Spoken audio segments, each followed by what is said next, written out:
The summer heat in Redding, California had a way of pressing down on everything like a hand that refused to lift.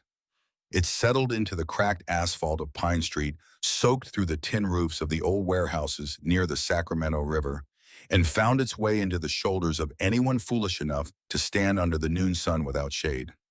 By late July, the temperature had pushed past 104 degrees before most people finished their first cup of coffee, and the air itself felt used up thin, like something that had already been breathed too many times and could not hold any more heat without simply becoming the heat itself. Wade Callahan sat on the wooden bench outside Rusty's bar and grill and let the heat do whatever it wanted to him. His leather vest was dark with sweat stains that mapped years of desert highways and sleepless nights. At 44, his face told a story most people chose not to read. A thick scar ran from his left ear to the corner of his jaw, a souvenir from a night in Bakersfield 15 years ago that he never discussed. Not because it still hurt, but because nothing about it was worth the words. His beard had gone mostly gray at the edges, and his hands were so callous they looked like they belonged to a man who had spent his whole life apologizing to machinery. The Hells Angels patch on his back was enough to make mothers pull their children closer. When he walked past enough to make shopkeepers check their security cameras, twice enough to make strangers cross the street without fully knowing why they were doing it. He was used to all of it. He had been used to it for 20 years, and the weight of other people's assumptions had long since stopped feeling like weight and had become something more like weather, something you noted and adjusted to without particularly caring about it anymore. Wade took a long drag from his cigarette and watched the heat shimmer above the parking lot in slow waves that bent the edges of the world. 3 Harleys sat in a row beside his own, black and chrome and road dust. Inside the bar, he could hear Roy Briggs arguing with the bartender about the previous night's baseball game. Roy had a gift for argument that had nothing to do with being right and everything to do with volume and the willingness to outlast the other person. He was shorter than Wade, louder by about 30% in every conversational register, and had been adding roughly 10 pounds to his frame every year with the comfortable confidence of a man who had decided he was done competing with younger versions of himself and was satisfied with the version he currently had. But his loyalty was the kind you could not manufacture or buy or fake no matter how long you spent trying. They had ridden together since their 20s, slept in ditches in Nevada, and the Central Valley stood back to back in bar fights that neither of them started, but both of them finished with considerably more damage to the other side. Wade had come to understand over 20 years that Roy Briggs was the only person on earth who would tell him the truth, even when the truth was the last thing Wade wanted to hear. "You coming inside, or you planning to melt out here?" Roy called from the doorway, a beer already wrapped in his thick fist. Wade shook his head. "Give me a minute." "You've had about 40 minutes. "Then give me 41. Roy made a sound that was half laugh and half surrender and went back inside. The truth was that Wade needed more than a minute. He needed something he could not name, something that had been hollowing him out slowly for months. Maybe longer, like rust eating through the frame of a truck. Nobody had bothered to look at closely enough to maintain. He was not sick. He was not broke. He was not in any more trouble with the law than usual, which was to say not much. But there was a weight sitting in the center of his chest that no road had ever lifted for longer than a few hours at a time, and no amount of engine noise had ever properly drowned out. A feeling that every road he had ever taken in his life led eventually to the same empty parking lot, the same gray early morning, the same cup of coffee, in a place that was not particularly his, in a day that was not particularly different from the one before it. He thought about his father sometimes, though he tried not to make a habit of it because it did not accomplish anything.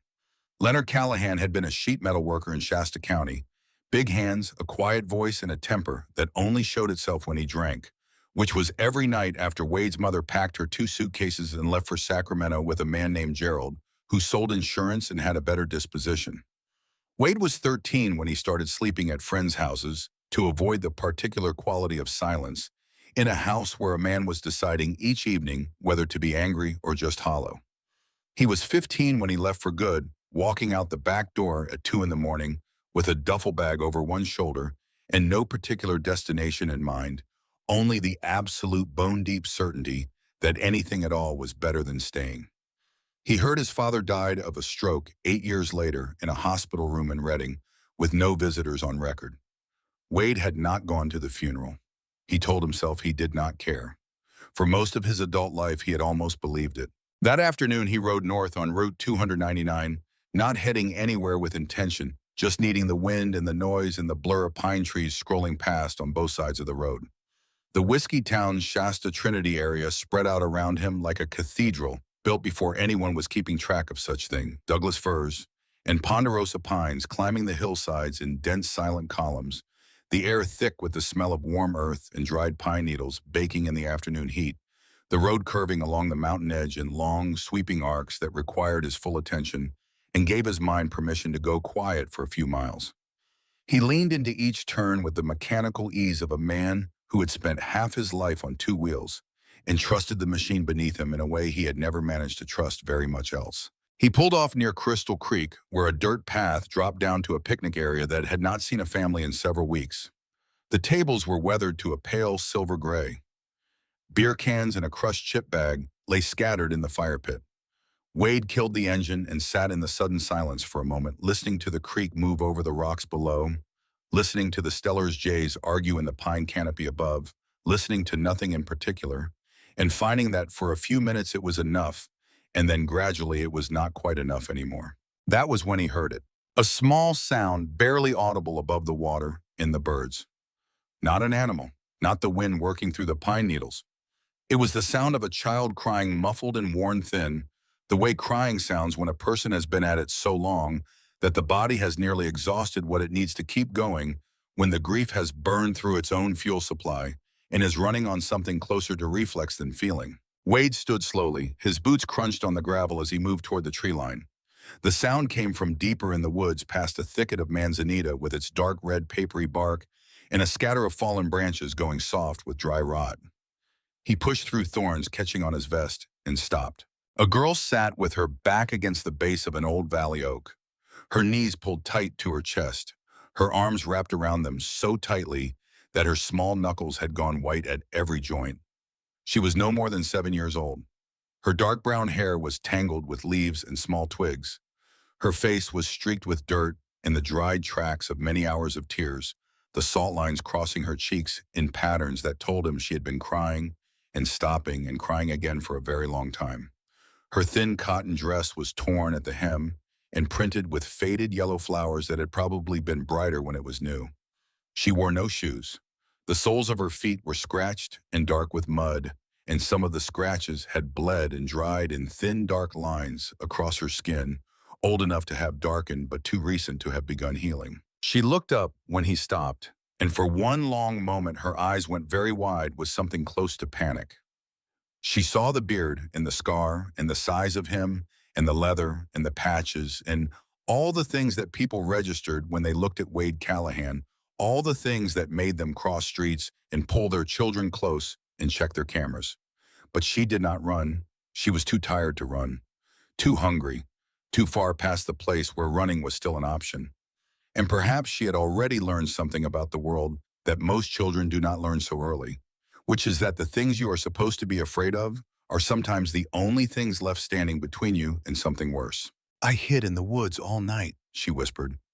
Her voice was barely there, thin as paper worn through at the fold.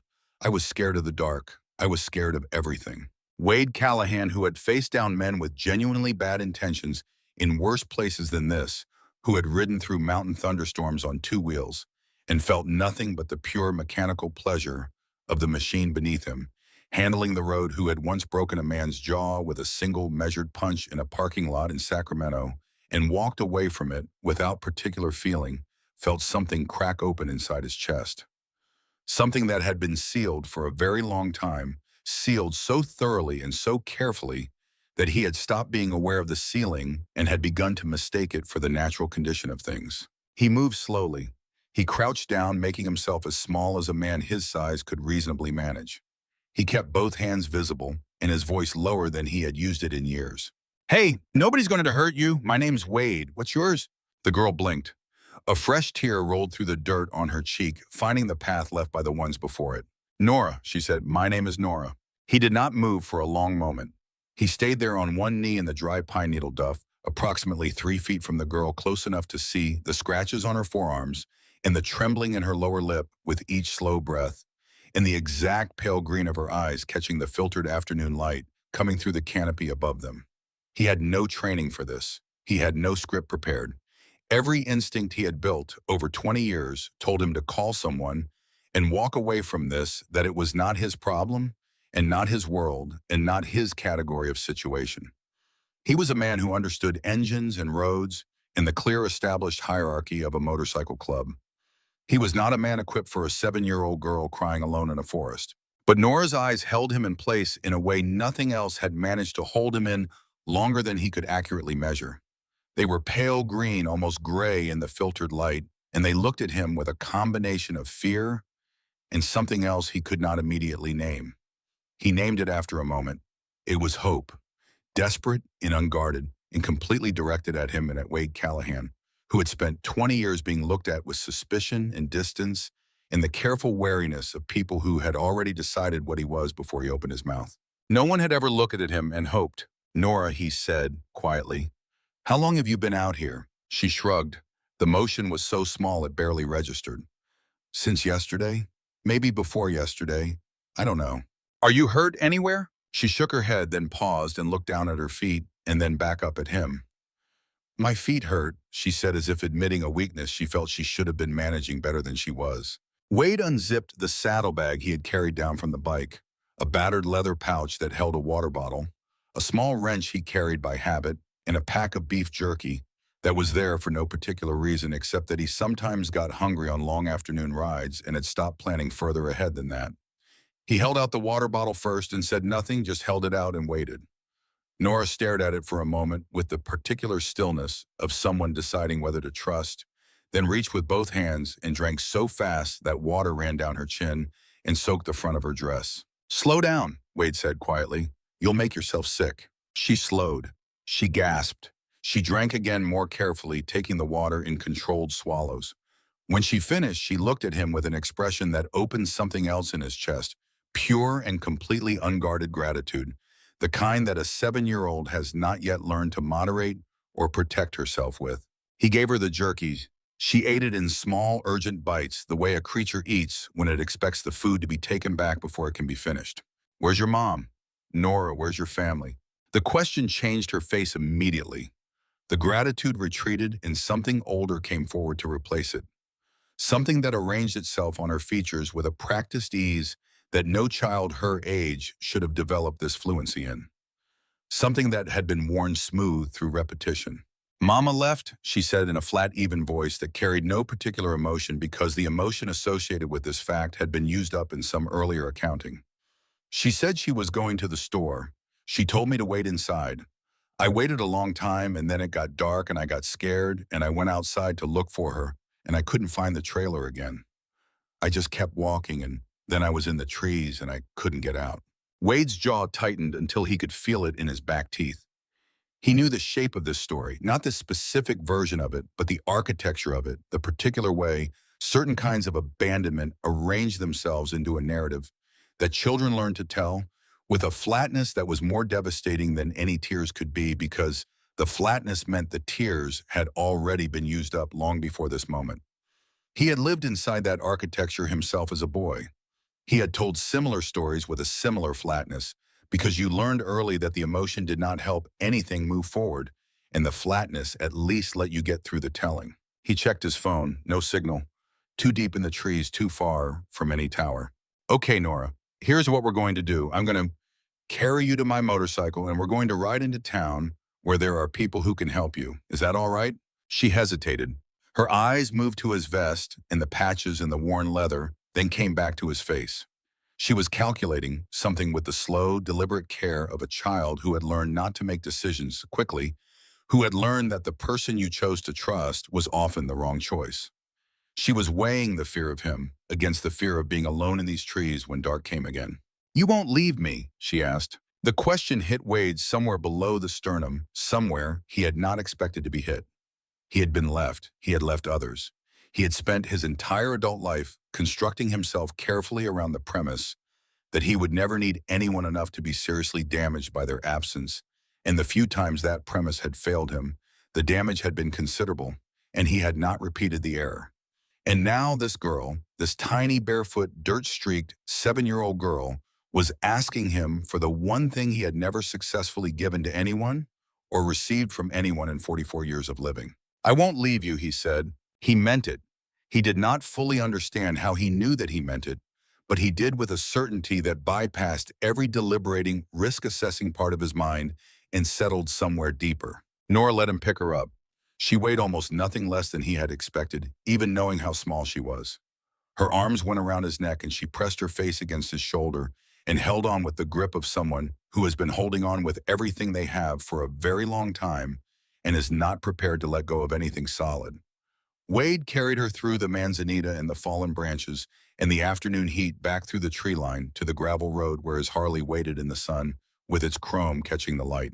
He sat her in front of him on the seat, one arm wrapped around her, and rode back toward Reading at the slowest pace he had ever held on any road. The engine rumbled beneath them with its deep, familiar vibration, and Nora's grip on his forearm tightened every time they curved, but she did not cry. She watched the pine trees scroll past with the wide, alert eyes of a child who had spent enough time being afraid that fear had become a kind of permanent, full attention to the world, and who had not yet learned that anything else was possible. They reached the Shasta County Sheriff's Office. It was at 4:17 in the afternoon. Wade carried Nora inside and the room went quiet in the particular way a room goes quiet when something unexpected has walked through the door and everyone present is in the process of deciding what to do about it. Deputy Frank Aldridge looked up from his desk and went very still. His hand moved toward his belt, not to his weapon, but close enough to communicate something about his level of alertness. "Callahan," he said, carefully, "what brings you in?" "Found this girl in the woods near Crystal Creek. She says her mother left her alone 2 days ago. She's been out there at least one night, maybe longer. She needs food, water, and someone who knows what they're doing with a situation like this." Aldridge looked at Nora, who looked back at him with those pale green eyes that were registering everything in the room. Then he looked at Wade. The suspicion did not leave his face entirely, but it made room for professionalism to operate alongside it. "Set her down here," Aldridge said, gesturing to a chair beside his desk. "I'll call social services." Wade placed Nora in the chair. Her hand caught his sleeve as he straightened up, both fingers closing around the leather with more strength than her size suggested she had. "Don't go," she said. Not crying, just clear and direct. Wade looked at Aldridge. The deputy lifted one shoulder in a minimal shrug that communicated this was Wade's call to make. Wade pulled a chair next to Nora and sat down. He did not fill the air with reassurance. He did not say anything at all. He just stayed. Diane Mercer arrived from Shasta County Social Services 40 minutes later. She was a woman in her mid-50s, tall and deliberate in every movement, with reading glasses pushed up on her forehead, and a folder she carried with the easy authority of someone who had walked into difficult rooms for a very long time and knew how to occupy them. She had worked in this county for 23 years, and she had seen every category of child neglect that this place could produce, and her face carried the professional calm of someone who had learned early that you could not do this work sustainably if you let each case find the same nerve every time. She crouched in front of Nora and introduced herself in a voice that was warm, but not falsely bright, the voice of someone who respected children enough to speak to them directly. "Hi, sweetheart. I'm Diane. I'm here to help you figure out what happens next." Nora looked at Diane, then she looked at Wade. Her hand did not release his sleeve. Diane's eyes moved briefly to the vest and the patches and the scar running down Wade's jaw. Her expression registered something and then smoothed itself out deliberately. She had questions. She kept them where they were and got to work. Within an hour, she had the outline of the story. Paula Sloan, 33 years old, had left her daughter alone in a rented trailer on Buckeye Road approximately 2 days ago. The trailer was empty when a deputy checked it. Neighbors reported Paula had been using again. No one had reported the child missing because no one had known the child was there. Wade listened to all of it from his chair. His hands rested on his knees. They had gradually, over the course of that hour, formed fists tight enough that his knuckles had gone white at every joint. 3 days passed. Wade Callahan could not stop thinking about Nora Sloan. He went through the motions of his days with the mechanical persistence of a man following a routine that no longer had any purchase on him. Morning coffee at Rusty's, sitting at the same table hearing Roy talk about the same things Roy always talked about. Afternoon rides with the others on roads he had ridden so many times, his hands knew every curve without being asked. Evenings in the garage behind his house on Hilltop Drive, working on engines and the smell of oil and metal that had always been the closest approximation of peace he knew how to make. But underneath everything constant and insistent as a signal, he could not locate or switch off, was the memory of that small voice in the woods. I hid here all night. I was scared of everything. He told himself it was not his problem. The system existed for this. Social services foster care, the machinery built and staffed and funded specifically for children whose parents had failed them. He had done more than most people would have done. He had found her. He had stayed. He had brought her in. That was enough. It was not enough. On the fourth day, he rode to the social services office on Court Street. He parked his Harley between a county vehicle and a minivan and walked inside. The woman at the front desk registered everything about him in approximately 2 seconds, and her smile became something closer to a fortification. 2 minutes later, Diane Mercer appeared in the hallway. "Come with me," she said. They sat in a small office with fluorescent lights that hummed at a frequency just below conscious awareness, in a window overlooking the parking lot. Diane folded her hands on the desk and did not hurry. "Why are you here, Mr. Callahan?" "I want to know how Nora is doing. I can't share case details with someone who isn't family or a legal guardian. You know that. I'm not asking for details. I'm asking if she's okay." Diane was quiet for a moment that was long enough to contain something. She looked at the folder on her desk and then back at him. "She's in temporary foster care," Diane said carefully. "She's safe. She's been asking about you." Wade went still. "About me? She calls you the man with the motorcycle. She asked the foster family every day whether you called. She asked me when I saw her this week whether you were coming back." The words settled into the center of his chest like stones dropped from a height into still water, and he felt the rings moving outward from that point, and he could not stop them. "Her mother," he said. "Did you find her?" "Paula Sloan was located in Anderson 2 days ago. She's facing charges of child abandonment and neglect. She won't be getting Nora back. Not anytime soon, if ever." "Does Nora have other family, anyone?" "We're still looking. No one has come forward." Wade nodded slowly. He stood and thanked her and moved toward the door. "Mr. Callahan?" Diane's voice came from behind him, quieter than the professional tone she had been using. He turned. She stood behind her desk with her hands at her sides, and she looked at him for a moment before she chose her words. "This is not the first time a report has been filed regarding Nora," she said. "There have been 3 previous reports in the past 18 months. A neighbor who heard things, a teacher at her school who documented bruising on 2 separate occasions, an emergency room visit for a burn on her forearm that was recorded as accidental, but that the attending physician noted was consistent with deliberate contact." She paused and let that settle. All 3 reports were investigated and closed within 48 hours of being received. The same name appears as the closing authority on all 3 forms: Craig Holden. He is the placement coordinator for this district. Wade looked at her. 48 hours. "I have worked in this building for 23 years, Diane said. "I have never seen a legitimate child abuse report closed in 48 hours. Not a single one. It takes longer than that to schedule the initial home assessment." She said nothing further. She had said what she needed to say, and she was a careful professional who understood precisely where the limits of her role were. Wade drove home and sat in his garage for 2 hours in the dark, not working on anything, just sitting with what he had been told. Then he called Roy. Roy listened without interrupting, which for him required a visible and audible effort. When Wade finished, Roy set his beer down on the workbench and was quiet for a moment. "So what are you going to do?" Roy asked. "I don't know." "That's a first. You always know." "Not this time." Roy leaned forward on the milk crate with his elbows on his knees and looked at Wade directly. "You want to help her. You've known that since you found her. The rest is just you looking for a reason not to do what you already know you're going to do. You've always done this. You know exactly what's right, and then you spend time looking for the escape route. It's not simple. The knowing isn't complicated, the doing is complicated. But the knowing is completely simple, and you've known since you picked her up in those woods." Roy picked up his beer. "She asked every day if you were coming back." "That's what Diane said." Roy was quiet for a moment. "So you go back," he said finally. "That's the whole answer." The next morning, Wade called Diane Mercer and asked what it would take to become a temporary foster parent. The silence on the line was long enough that he checked to make sure the call had not dropped. "Mr. Callahan," Diane said finally, measuring each word, "I appreciate what you did for Nora, genuinely, but the process involves a criminal background check, a mandatory home evaluation, a series of required training courses, and approval from the county board. Your affiliation is going to be a significant factor in every part of that process." I'm not asking you to skip any of it. I want to know what every step looks like so I can complete all of them. Another pause shorter with a different quality. Come to my office tomorrow morning at 9, Diane said. I'll walk you through the process. Wade hung up and sat with the phone in his hand for a moment. His heart was moving faster than it had in years. Not with adrenaline, not with anger. With something that felt dangerously close to hope. And he understood instinctively that hope was the kind of thing you had to handle carefully because it was exactly the thing that could take everything you had and leave you with nothing if it went badly. But it was there. He did not push it away. The news story ran 4 days later. Local evening broadcast headline factual, in tone carrying something underneath it.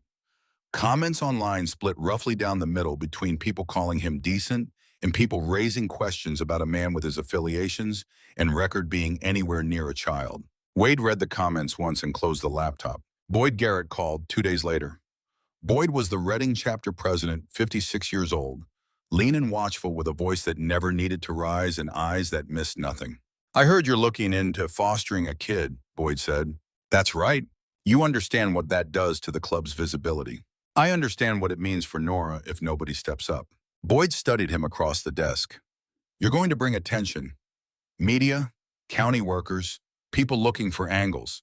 That's not good for how things operate. This isn't about how things operate, Wade said.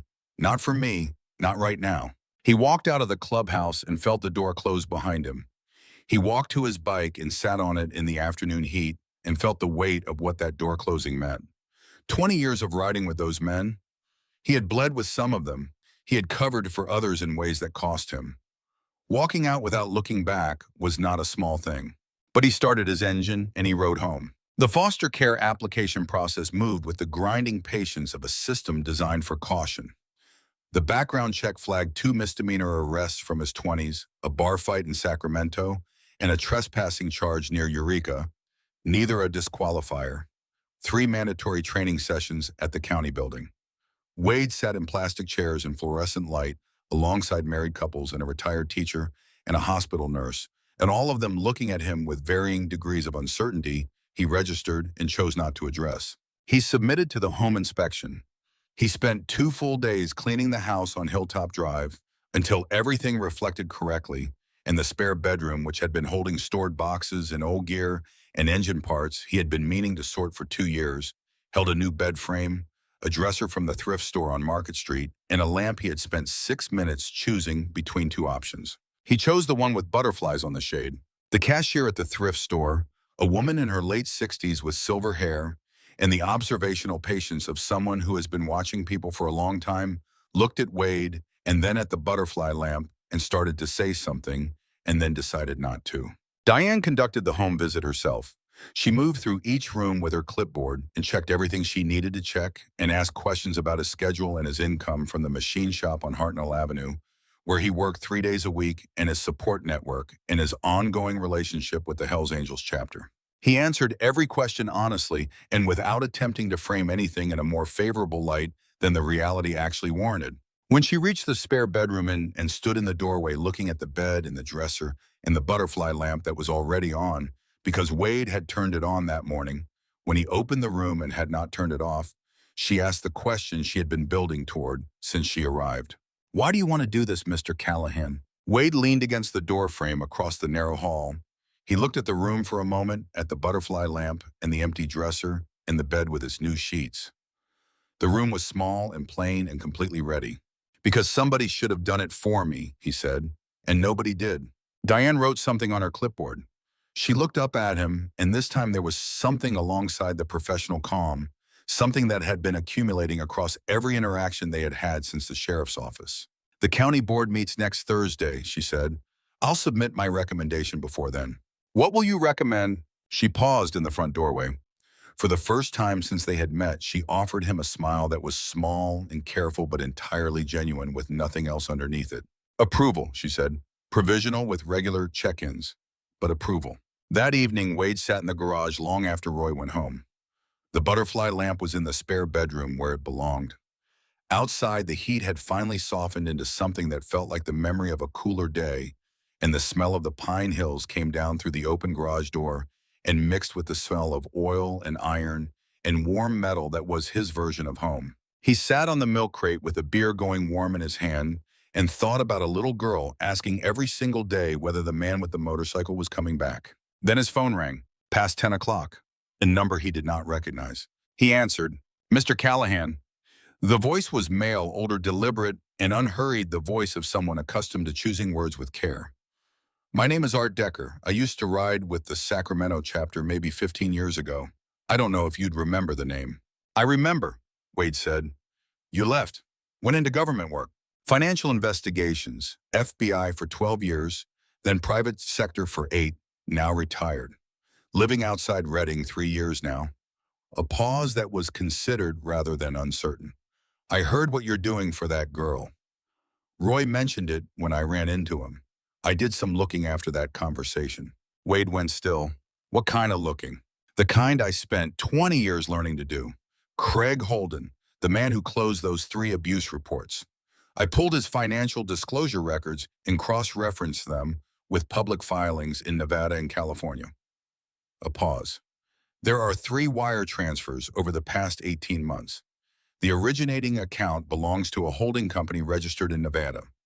That holding company shares its registered agent with the law firm that has represented Paula Sloan in every legal matter she has had in this county going back 6 years. The receiving account is personal. It belongs to Craig Holden. 2. The garage was very quiet. Down the block, a dog barked twice and went silent. "How much total?" Wade asked. $14,000, 3 transfers. Each one arrived within 7 days of one of the 3 report closures." Wade set his beer down carefully on the floor beside the milk crate. "Art," he said, "why are you telling me this?" "Because you are doing the right thing for that girl," Art said simply, "and someone with a position of authority is working to prevent it. I thought you should know exactly what you are up against. Can you prove it through channels that would hold up? If you give me time to build the evidentiary chain correctly and get it to the county oversight committee in a form that survives legal scrutiny. The problem is that doing it correctly takes time. Your hearing is Thursday morning." "Then what do I do on Thursday?" "Thursday you show up," Art said. "You tell the truth you have. You let that truth be the only thing in the room that you are responsible for. I will handle the rest from my end, but I need you to trust me on the timing." Wade looked down the hallway at the light from the butterfly lamp reaching into the hall from the spare bedroom. "Yeah," he said, "I trust you on the timing." He did not sleep much that night. 3 days before the hearing, Craig Holden filed a formal written objection to Wade's application with the county board. The objection cited criminal history, active Hells Angels membership, and what it described as inherent instability of an environment where a child would be exposed to outlaw motorcycle club culture. Holden requested a 30-day postponement for additional psychological and environmental evaluation. The board chair granted the postponement that same afternoon without calling a formal review session. Diane called Wade with the news. Her professional voice was intact. Beneath it was something unmistakably different from professional neutrality. "You can request supervised visits," she told him. 2 hours on Saturday mornings. The Prescotts have agreed." "Who are the Prescotts?" "The temporary foster family. Nora is safe there. The environment is stable and appropriate." Diane paused. "She doesn't engage much. She eats and she sleeps and she attends school, but she is very quiet in a way she was not in our initial meeting." Wade spent the week working at the machine shop and riding in the evenings and sitting in the garage with Roy after dinner without talking very much. He called Diane once to ask if there was anything additional he could provide for the file, and she said no, and that the most useful thing he could do was continue to appear consistently. On Saturday morning, he drove to the Prescott house on Yuba Street. Clean beige ranch house, trimmed lawn minivan in the driveway. He brought a bag with juice boxes, an apple slice, and a picture book he had found at the drugstore. Betty Prescott opened the door, looked at him carefully, and stepped back to let him in.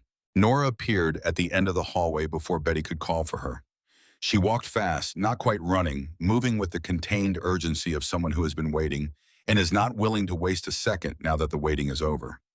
She covered the length of the hallway and put both arms around Wade's waist and pressed her face into his shirt and held on. Wade put one hand gently on the back of her head. "Hey, kid," he said. "Hey," she said into his shirt, muffled and certain. They sat in the Prescott living room for 2 hours. Nora showed him a drawing she had made during the week, a house with a large tree beside it and 2 figures in front. One small, one large. The large one had a dark rectangle on its back. Wade looked at it for a long time and did not say anything because there was nothing he could say that would come close to what it deserved. They read the picture book. They played cards. Nora won 3 games in a row with a calm, focused attention that went considerably beyond what the rules technically required.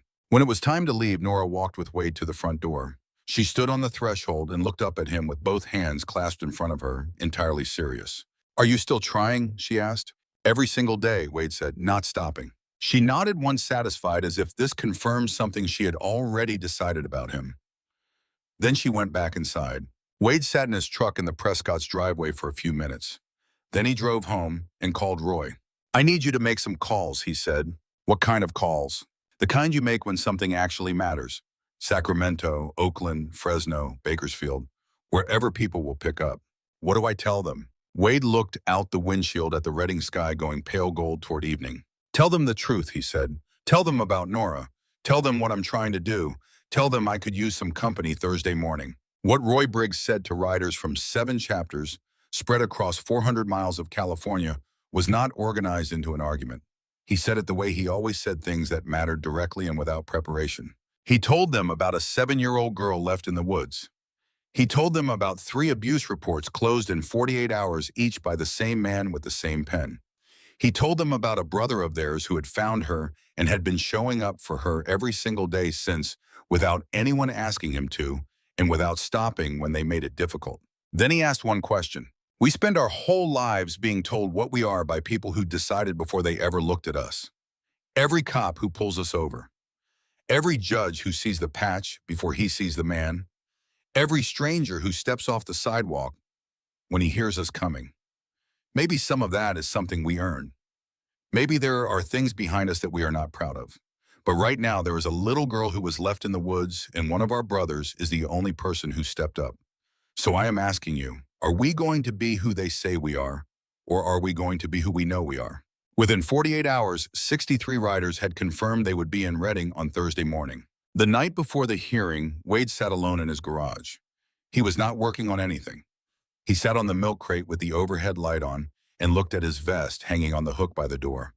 The patches and the insignia and the leather that had been present at every important event in his adult life, and some events that should have been important and hadn't been. He thought about his father.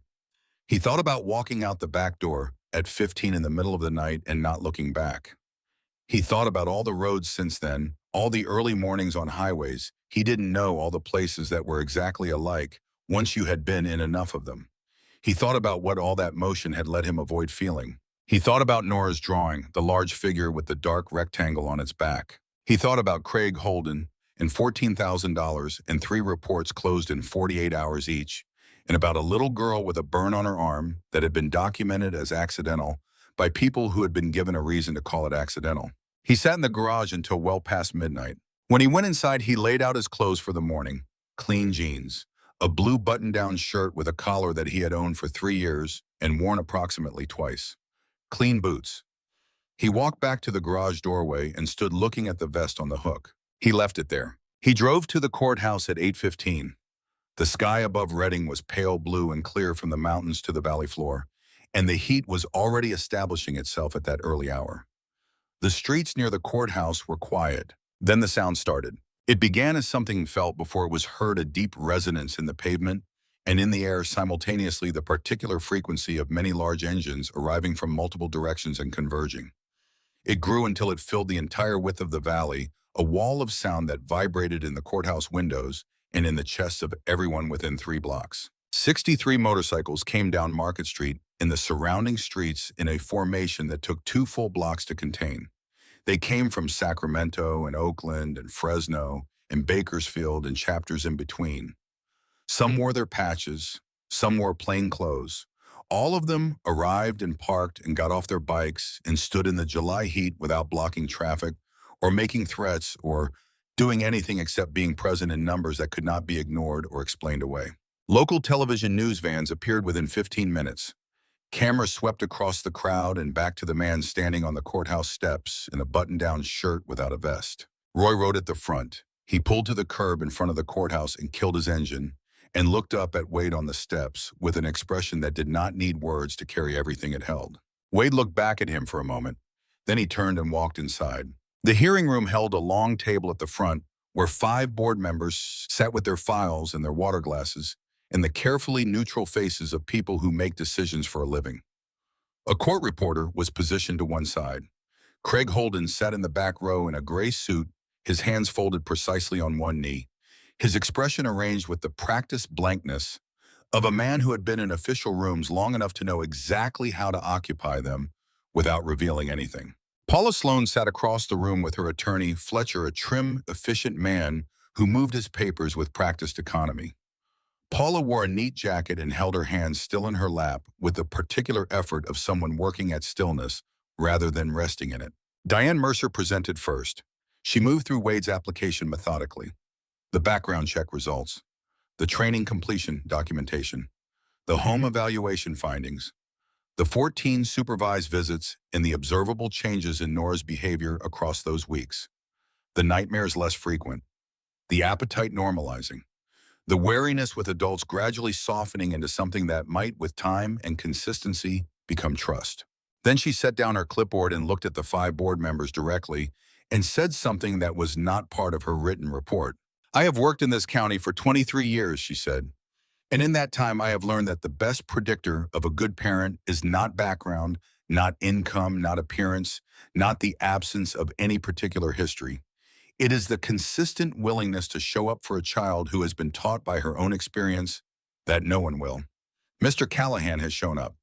At every step of this process, through every obstacle placed in front of him, he has shown up."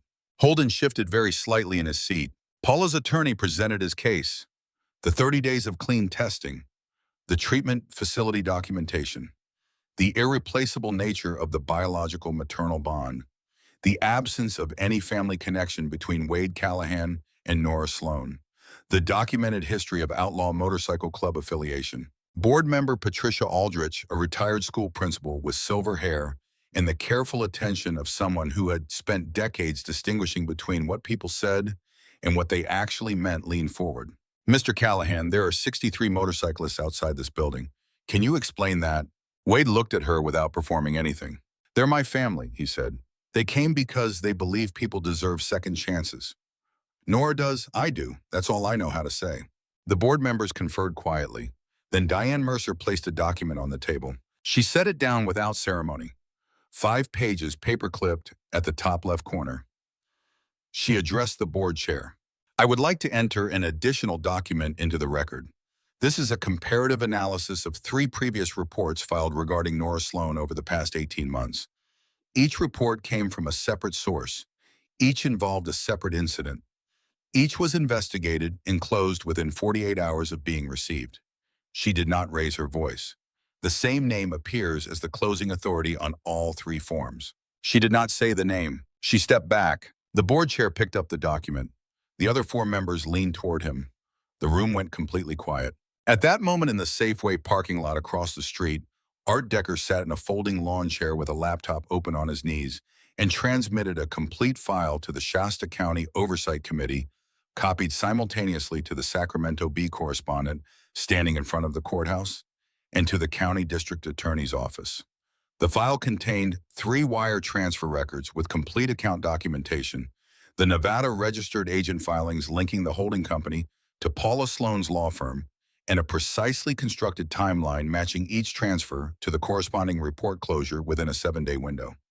He had spent 72 hours building the evidentiary chain in a way that would hold under every form of scrutiny it was about to face. A county employee appeared in the hearing room doorway and spoke quietly to Craig Holden. Holden smoothed his jacket with both hands and walked out of the room. He did not return. The board voted 4-1 in favor of provisional foster placement for Wade Callahan. Paula Sloan's petition for reunification was denied pending a complete investigation of all prior case closures connected to her file. Wade sat for a moment after the vote was announced. He placed both hands flat on the table and felt the grain of the wood under his palms and breathed once slowly. Then he stood up and walked out into the morning. The 63 riders were still standing in the heat when he came through the courthouse doors. They stretched along Market Street and into the side streets in the Safeway lot, and every one of them was looking at the courthouse steps. Wade stopped on the top step. The silence that fell over the crowd in the moment before Roy raised his fist was the loudest silence Wade had ever stood inside. Roy raised his fist. The sound that came up from 63 men was not the sound of a crowd performing something for cameras. It was the raw, deep sound of people who meant it, coming from the chest rather than the throat, and it hit the courthouse facade and rolled out down Market Street and across the Sacramento River and up into the Pine Hills to the north and kept going. Wade stood on the top step in his button-down shirt without his vest and let the sound move over him and did not perform anything for the cameras.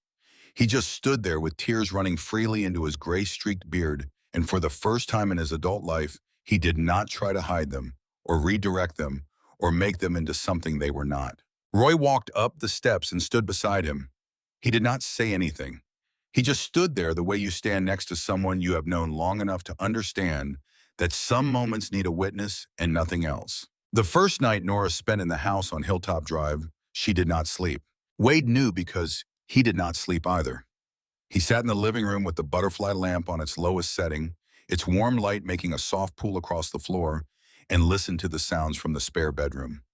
The creak of the new bed frame as she shifted position, the rustle of sheets, the quiet sound of bare feet on the hardwood floor as she crossed the room, opened the door just wide enough to confirm that the lamp was on and Wade was there, and went back to bed. She did this 4 times between 10 o'clock and midnight. The 5th time at 12:30 in the morning, she opened the door and did not go back.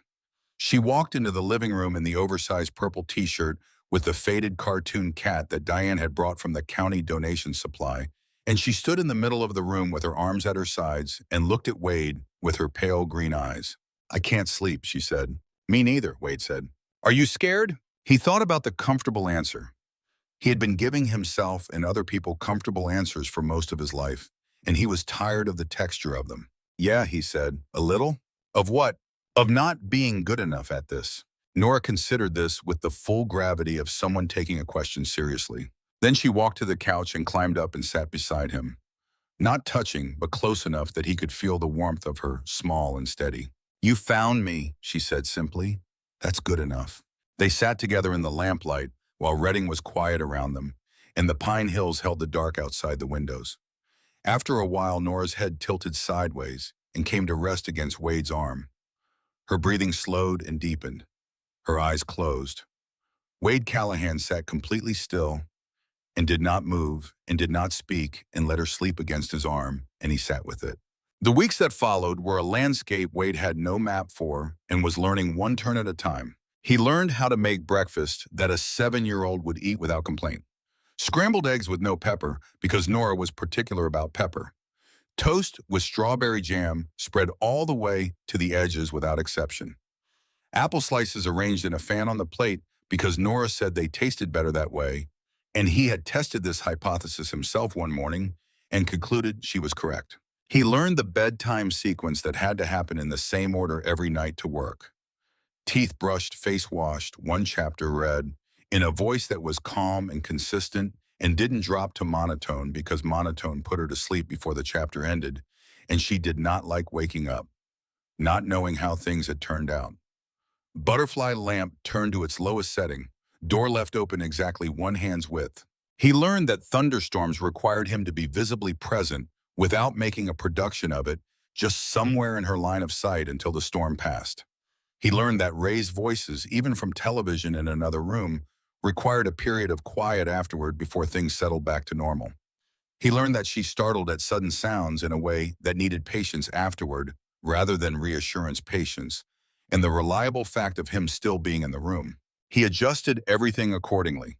He lowered the volume on his entire world. He moved through rooms with a gentleness that would have been completely unrecognizable to anyone who had known him a year earlier. Roy came twice a week with groceries and the easy, uncomplicated warmth that Nora responded to from the beginning. He taught her Go Fish Then Crazy Eights, then a simplified version of poker with M&Ms for chips. Nora won more often than probability could explain, and Roy accused her of cheating with theatrical outrage that made her laugh a clear, sudden sound that the first time Wade heard it stopped him completely in whatever he was doing, and he stood still and listened until it was done. Diane conducted her check-ins every 2 weeks and noted the improvements in the careful, measured language of official documentation. In her personal notes, which were not official records, she wrote things that did not belong in official documentation about a man learning to be something he had never been shown how to be, and doing it through pure attention and willingness and the particular stubbornness of someone who had simply decided that nothing was going to make him stop. Martha Pennington from 3 houses down knocked on Wade's door in late August with oatmeal cookies in a tin and no preamble. She had taught fourth grade for 31 years and had spent most of that time assessing children and the adults responsible for them. She handed him the tin and said these were for both of them and that she would bring more on Sundays. She did every Sunday from then on with the consistency of a person who has made a decision and does not require further discussion about it. Nora began watching for her from the front window on Sunday mornings and would announce her arrival before she knocked. The investigation into Craig Holden moved forward on its own track. He resigned from his position as placement coordinator within the week after the hearing, citing personal reasons. The investigation opened by the County Oversight Committee based on Art Decker's transmitted package would take several months. The charges when they came were for official corruption and willful dereliction of duty. The connection between his bank account and Paula Sloan's legal representation was laid out in a court proceeding that produced consequences for both parties. Paula Sloan's petition for reunification was formally dismissed in November. Art Decker came by Wade's garage on a Tuesday evening in late September. He was lean and deliberate and had the quiet of someone who had spent decades in rooms where information was everything. They sat on the milk crates with cold beers and did not talk much for a while, which was the right choice for both of them. The chain holds, Art said eventually. Every link. The DA's office is moving in the right direction. Good, Wade said. Holden is going to try to distribute the blame. It won't work. The timeline is too precise. Art turned his beer in his hand. Nora is not going back to her mother. The new caseworker on the file is someone I know personally. She is careful and she does the work correctly. They sat until the heat finally left the evening and the air from the Pine Hills carried the first real suggestion of fall. Art, Wade said, why did you actually do this? Art was quiet for a moment. I had a daughter, he said. She died when she was 9 years old, a very long time ago, before I knew how to be in the world properly around something like that. He took a drink. I've spent a lot of years since then doing things I told myself were for other reasons. This one I wanted to do for the actual reason. They sat in the garage until it was fully dark outside and the night insects were going in the grass, and the pine smell came down from the hills, and the overhead light buzzed faintly, and it was enough to sit in without needing to say anything else. Boyd Garrett called in late September. The conversation was brief and direct. I was wrong about this, Boyd said, about what it meant for the club. I know, Wade said. The club's behind you. Full chapter vote. I appreciate it. A pause. Then Boyd said something that Wade would carry for the rest of his life. You didn't leave us Callahan. You just showed us something we'd forgotten we could be. Wade held the phone for a moment after the call ended. Then he walked down the hall and looked in on Nora, who had been asleep for an hour. She was sleeping on her side now. She had started every night on her back with her arms straight at her sides, the position of someone who expected to need to be ready, and had gradually across the weeks shifted to the position of someone who was not expecting anything tonight that required readiness. Wade stood into the doorway with the butterfly lamp making its soft light across the room and looked at her for a moment. Then he went back to the kitchen and began filling out the formal adoption application that Diane had left on his table 3 days ago. He was careful. He read each question twice before answering it, and he answered every one honestly without attempting to present anything in a more favorable light than reality warranted. In early October, on a Saturday morning, when the Reading heat had finally admitted that summer was over and the first cool air from the mountains was arriving in the mornings, Wade put Nora in the front seat of his truck, and drove north on Route 299. The pines on both sides of the road were showing the first dryness of the seasonal change. The sky was pale blue and wide. The morning air through the open window carried something cleaner and cooler than anything the summer had offered, and the road ran straight through it north into the mountains the way it always had. Nora watched the road with the alert eyes she would always have, the ones that noticed everything, which Wade had come to understand was not only what she had survived, but also simply who she was. A girl who paid attention because the world was interesting to her, and because she had learned early that noticing things was how you stayed safe, and who was now in the slow process of learning that it could also just be how you understood things that did not require being safe from them. When they passed the turnoff near Crystal Creek, she was quiet for a moment. "Is that where you found me?" she asked. "Yeah," Wade said, "right there." She looked at the dirt path and the weathered gray picnic tables and the tree line where the manzanita grew thick in the shadows, and the old valley oaks stood back in the dimness. They drove on. A mile passed in the sound of the engine and the open window and the morning. "I'm glad you stopped," Nora said. Wade looked at her. She was sitting straight now, her feet flat on the floor mat in the pink sneakers with white laces she had chosen herself and wore every day. Her dark brown hair was in the ponytail that had taken him 2 weeks and many viewings of the same video tutorial at 2 in the morning to learn to do correctly. Her pale green eyes were on the road ahead, clear and steady, and completely present, taking in the mountains in the morning the way she took in everything. On the back of her right hand, a small, faint scar from one of the scratches on the day he found her was barely visible, now fading toward nothing. "Me too, kid," Wade said. "Me too." They drove on into the mountains and into the October morning, and into the year that was tilting toward fall, the colors in the hills just beginning to shift the air, carrying a clarity that the long heat of summer had not allowed. Behind them, the woods stood still at the edge of the road. Ahead, the road ran north through the pines, straight and wide open. Roy was at the house when they got back. He had let himself in with the key Wade gave him in August and was sitting at the kitchen table with coffee and a 3-day-old newspaper, reading it with the full attention of a man who believes the news deserves attention, regardless of how old it is. He looked up when Nora came in. She went to the refrigerator and got an apple with the ease of someone who knew exactly what was there and that it would be there whenever she wanted it. She sat at the table across from Roy and cut the apple into slices with the small fruit knife Wade had bought for this purpose and arranged them in a fan on the plate. Roy looked at Wade over the top of the newspaper. Wade looked back at him. Roy's expression contained everything that had accumulated since the night in the garage when Wade had said he didn't know what he was going to do, and Roy had told him that the complicated part was always him. Roy folded the newspaper and set it down. "Cards," he said to Nora. "I'll get the M&Ms, she said and slid off her chair. Roy looked at Wade again. Wade pulled out a chair and sat down at the table. Outside the kitchen window, the redding sky was clear and pale, and the cool October air came through the open window above the sink, carrying the smell of the pine hills and a faint thread of wood smoke from somewhere down the block. The sound of Nora finding the M&Ms in the cabinet and carrying them back to the table and climbing back into her chair filled the kitchen in the plain, unremarkable way of things that belong exactly where they are. Diane Mercer came by that afternoon with papers for the adoption file. She sat at the kitchen table with her clipboard and her glasses and went through each document carefully while Nora drew with colored pencils at the other end of the table, the set Martha Pennington had brought the previous Sunday.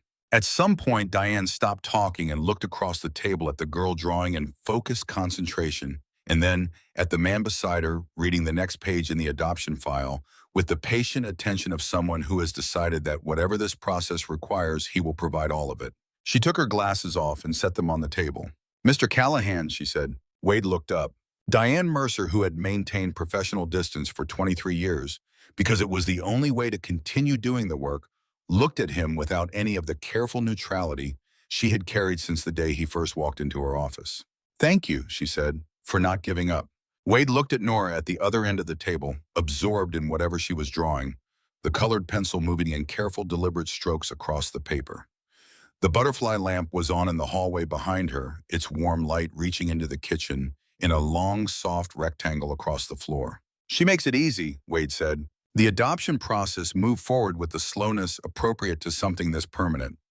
Every form completed, every appointment kept, every question from the new caseworker Hannah answered, with the same honesty that had been present in every part of this process from the beginning. Roy drove up one afternoon in November with a truck bed full of lumber and spent the weekend building a bookshelf for Nora's room that was considerably taller than her current collection of books required. "You'll grow into it," he told her. Nora examined it with the critical eye she brought to anything that was going to live in her room. "It needs paint," she said. "What color?" She thought about it for a moment.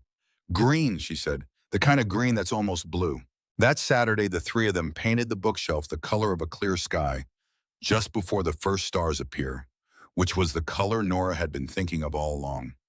They stood in her room with small paint rollers and covered it carefully, and Roy got paint on his sleeve and declared it an improvement, and Nora laughed at him with the clear, easy laugh that still stopped Wade in his tracks, sometimes when he heard it. Martha Pennington came by the following Sunday with the cookies and stood in the doorway looking at the bookshelf. "That is exactly the right color," she said. In December, 3 weeks before Christmas, the county board approved the formal adoption petition. Diane called at 7 in the morning. Wade was at the stove making scrambled eggs. He looked at the number and stood still with the spatula in his hand before he answered.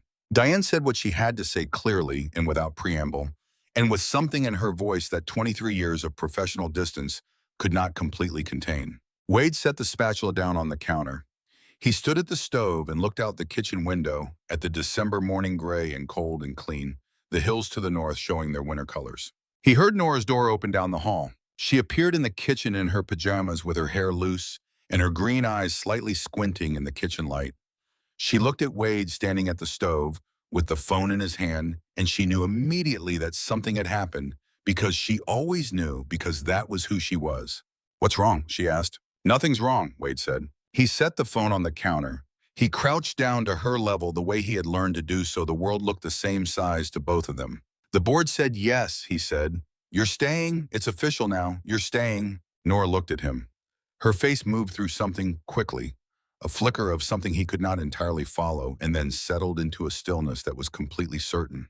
"I know," she said. Wade looked at her. "I knew you were going to keep trying," she said.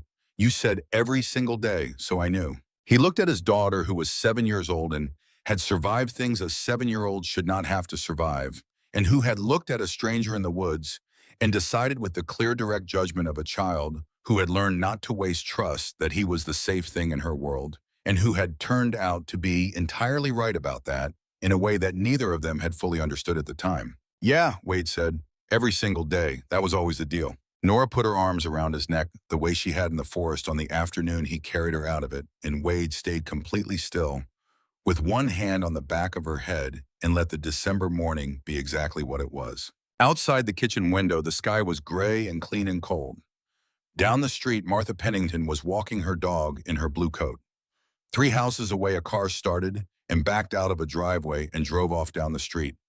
Somewhere north of town on the highway, a motorcycle ran through its gears, heading into the mountains, and the sound of it came through the cold, clear December air and reached the kitchen window and passed on. Roy arrived at 10 o'clock with 2 bags of groceries and a box of donuts.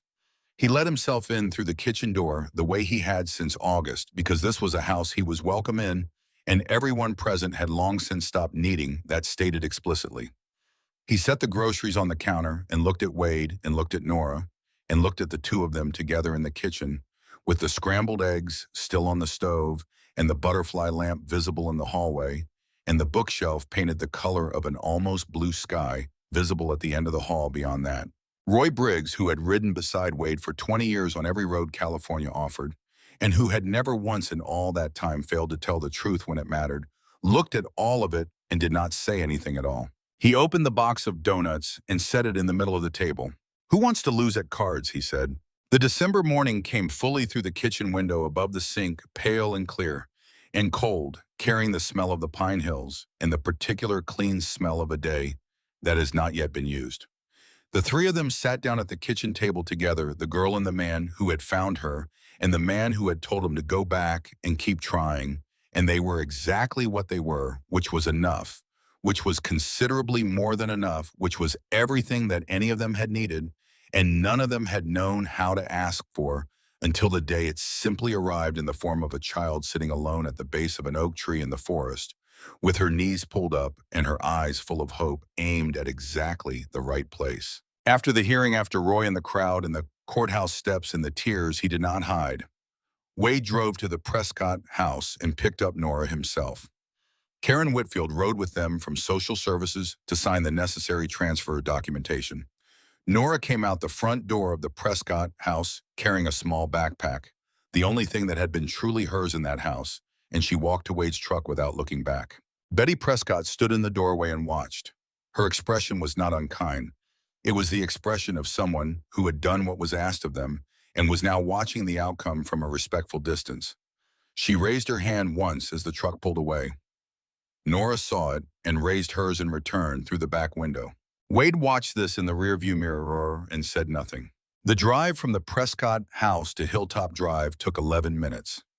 Nora sat in the passenger seat with her backpack on her lap and watched the streets of Reading past the window with the careful attention she brought to everything. She had been in Wade's truck once before, briefly, the day he drove her to the supervised visit. But this was different, and she knew it was different, and she did not pretend otherwise. "This is your street?" she asked when he turned onto Hilltop Drive. "Yeah, our street now." She looked at the houses, the ordinary parade of them, the trim lawns and the parked cars, and the Saturday afternoon quiet of a residential block in a mid-sized California city in July. 3 houses down, she could see the tidy front porch of Martha Pennington's house. The Sunday cookies had not started yet. That was still a month away. Wade pulled into the driveway and turned off the engine. They sat for a moment. "Do you want to go in?" he asked. "Yes," Nora said. "Then can I see my room?" "It's your room. You can see it whenever you want." She climbed out of the truck with her backpack over one shoulder and walked to the front door and waited for him to unlock it. Inside, the house smelled like the house, like the particular combination of motor oil on hands that had been washed but not entirely cleaned, and coffee, and the mild smell of old wood, and the clean smell of the sheets in the spare bedroom that Wade had washed 3 times in the week before, because he was not sure how many times was the right number and had landed on 3. Nora walked through the living room and down the hallway without asking where it was. She had been here once for the home inspection, and she had a precise memory. She stopped in the doorway of the spare bedroom and looked at it for a long moment. The butterfly lamp was on. Wade had turned it on before he left to pick her up an hour before he needed to leave, because he had wanted it on when she arrived.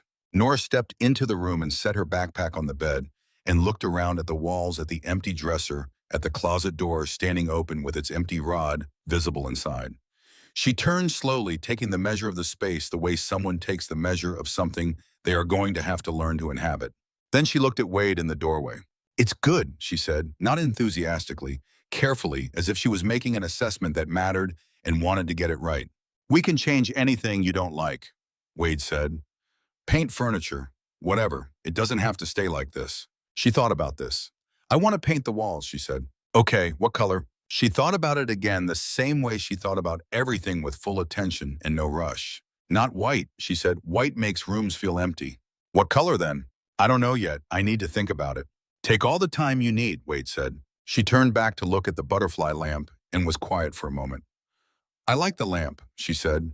"Good, I wasn't sure about the butterflies." "Butterflies are good," she said with a finality that closed the subject. She unzipped her backpack and began taking things out and arranging them on the dresser with the systematic focus of someone who has strong opinions about where things belong. A small stuffed bear that was worn almost smooth, clearly old and clearly important. A library book that she had apparently borrowed and not yet returned and had been carrying with her through the foster placement. A photograph, small edges bent, which she set on the dresser without looking at it and then turned away from. Wade did not ask about the photograph. "Are you hungry?" he said. "A little. I was going to make grilled cheese. Is that okay?" She looked at him. "With tomato." "I can do tomato." "On the side," she said. "Not in the sandwich. Tomato and grilled cheese makes it soggy." Wade stood in the doorway looking at this 7-year-old girl who had arrived in his house with a worn stuffed bear and very specific opinions about grilled cheese, and felt something in his chest that he did not have a name for yet. Something that was not sentiment and not gratitude and not the hollow longing that had been sitting in him for years. Something more like a rival. "Tomato on the side," he said. "Got it." Dinner that first night was quiet in a good way. They sat at the kitchen table with the grilled cheese sandwiches and the tomato slices on the side and glasses of apple juice, because that was what Wade had in the refrigerator. Nora ate with the measured pace of someone who was being careful not to finish too fast, which Wade understood had its own history and which he said nothing about. He simply refilled her juice when it was low and put more tomato slices on the plate without being asked. After dinner, they did the dishes together, or rather, Wade washed and Nora dried with a dish towel that was slightly too big for her, and they did it in a comfortable quiet that was a different kind of quiet from the silences Wade had been living in for years. This one had someone in it. At 7 o'clock, Nora announced she wanted to take a bath. Wade showed her where the towels were and where the shampoo was, and confirmed that she could manage on her own, which she could, and which she wanted him to know she could. He sat in the living room and listened to the water run and the small sounds of someone moving around in the bathroom and felt the house settle into something it had not been before. She came out 40 minutes later in her pajamas with her hair damp, smelling of the children's shampoo that he had bought specifically and somewhat hopefully 2 weeks earlier. What's next, she asked. Teeth, then book, then sleep, Wade said. What book? You pick. Your backpack had a library book. She considered this. I'm on chapter 4, she said. You'd need to start from the beginning to understand what's happening. Then you tell me what happened in the first 3 chapters, and we start from 4. She thought about whether this was an acceptable methodology for entering a story midway. She decided it was. They sat on the couch and she summarized chapters 1 through 3 of a book about a girl who discovers that the old lighthouse on the edge of her town is not actually abandoned. It is the home of a family of seals who can become human on certain nights of the year. She summarized it with the precision of someone who had read those chapters carefully and retained them completely, and wanted him to understand the story well enough to appreciate chapter 4 properly. Wade listened to every word. Then she read chapter 4 aloud to him, slowly stopping to explain anything she thought he might have missed, even with the summary, occasionally looking up to check that he was following. He was following. He was following completely. At the end of chapter 4, which ended on a moderately suspenseful note, involving the lighthouse keeper's granddaughter and a question about whether one of the seals had left something important in the wrong place, Nora closed the book and held it in her lap. We'll read more tomorrow, she said. Every night, Wade said. She nodded. This was acceptable. He walked her to her room and she did the sequence. Teeth face lights down to the lowest setting on the butterfly lamp door open one hand's width. She lay down in the new bed in her pajamas and pulled the covers up to her chin and looked at the ceiling. Wade, she said. Yeah. Thank you for the butterfly lamp. He stood in the doorway with the dim light behind him. You're welcome. Good night. Good night, Nora. He went back to the living room and sat down and listened to the small sounds from her room settle into the deeper quiet of a child genuinely trying to sleep. He sat with it. He sat with all of it. That was how it started. That was the first day of what would become the life they made together in that house on Hilltop Drive in Redding, California, in the summer that turned into fall and then into winter. In the weeks that followed, the hearing and the homecoming, the investigation into Craig Holden moved through the county system with the methodical thoroughness that Art Decker had promised it would. Holden had resigned the day after the board session, and his formal resignation letter cited personal health reasons, but the timing told a different story. The Oversight Committee received Art's documented evidence package and assigned it to a senior investigator named Paulson, who had a reputation for following things to their conclusion regardless of where the conclusion went. Art kept Wade informed at intervals, calling on Tuesday evenings with brief updates delivered in the same measured tone he used for everything. Paulson found the original case files, Art said on one such call in late August. All 3 of them. The closures are as I described them. The committee has requested the bank records directly now. That takes them out of my chain and into the official record. Good, Wade said. Holden will have an attorney by now who is telling him to say as little as possible. That's the right advice for him, but it doesn't change the documentation.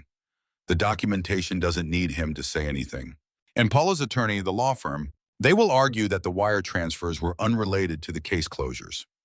That argument fails when you look at the timeline. Each transfer arrived within 7 days of each closure. No other transfers from that account to Holden's account exist. No other closures by Holden within that kind of time frame exist on any other case in his file. Art paused.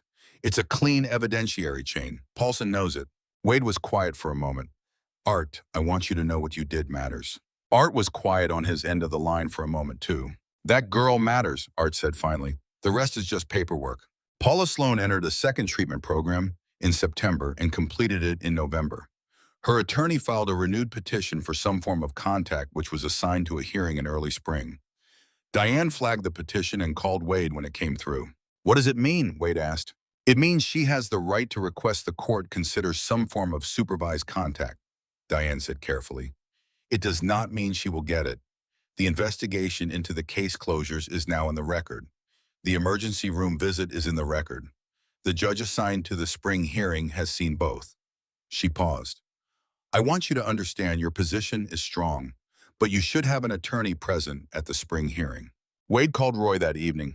Roy called 3 people and called Wade back in 45 minutes with the name of a family law attorney in Reading named Ellen Graves, who had represented a club member's daughter in a custody matter 2 years earlier and had done well. Ellen Graves met with Wade in her office on California Street the following week.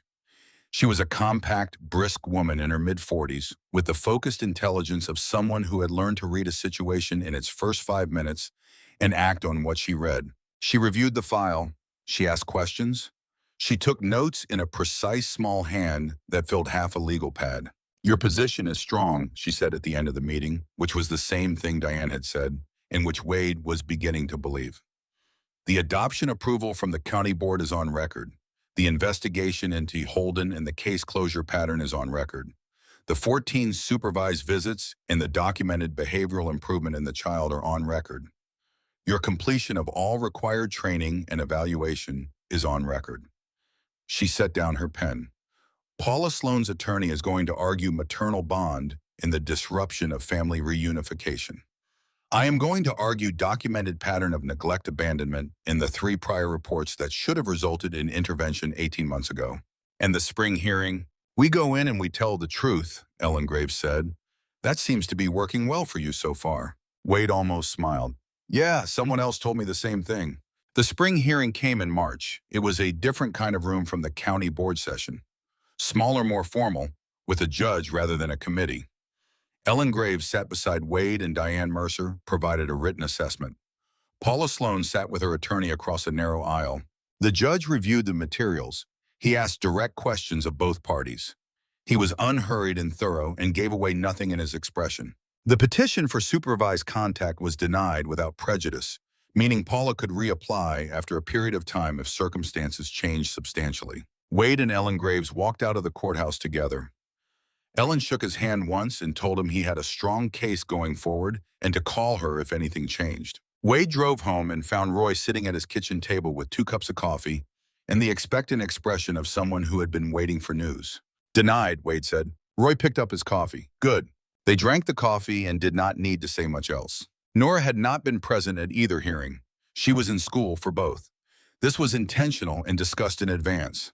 Diane had been clear that the most important thing for the child was the ordinary continuity of her daily life, and that the legal proceedings, while consequential, were the adult's business to manage. Nora knew in the way that children know things that important things were happening in the background of her life in those months. She did not ask directly about Paula. She asked once in November whether her mother was going to come back. Wade sat across from her at the kitchen table and thought about all the comfortable things he could say and said none of them.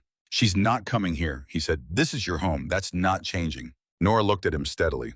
"What about her?" she said. Wade was quiet for a moment. "She's getting help," he said. "She's trying to do better. But that doesn't change where you live or where you belong. You're here. You're staying here." Nora was quiet for a moment, too, thinking about this.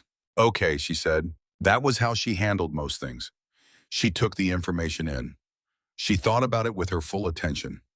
She arrived at a position. She said, "Okay," or she said what she thought, or she asked a follow-up question. She did not spiral, and she did not catastrophize, and she did not need to be reassured past the point where the reassurance matched the reality. She was, Wade had come to understand a very practical person. This made sense. When practical thinking is the thing that keeps you safe in the world, you develop it early and rely on it thoroughly. He admired it in her. He recognized it in himself. Christmas arrived with the particular quality of a first Christmas. In a new configuration, slightly tentative, slightly overplanned, compensating for the strangeness with extra attention to detail. Wade had not decorated a Christmas tree in at least 12 years, possibly longer. He bought one from the lot on Market Street the second week of December, a 5-foot Douglas fir that smelled like the forest where he had found Nora, which he chose not to comment on. They decorated it together on a Saturday evening. Roy came by and contributed tinsel with the enthusiastic excess of a man who has strong opinions about tinsel and no one to moderate them.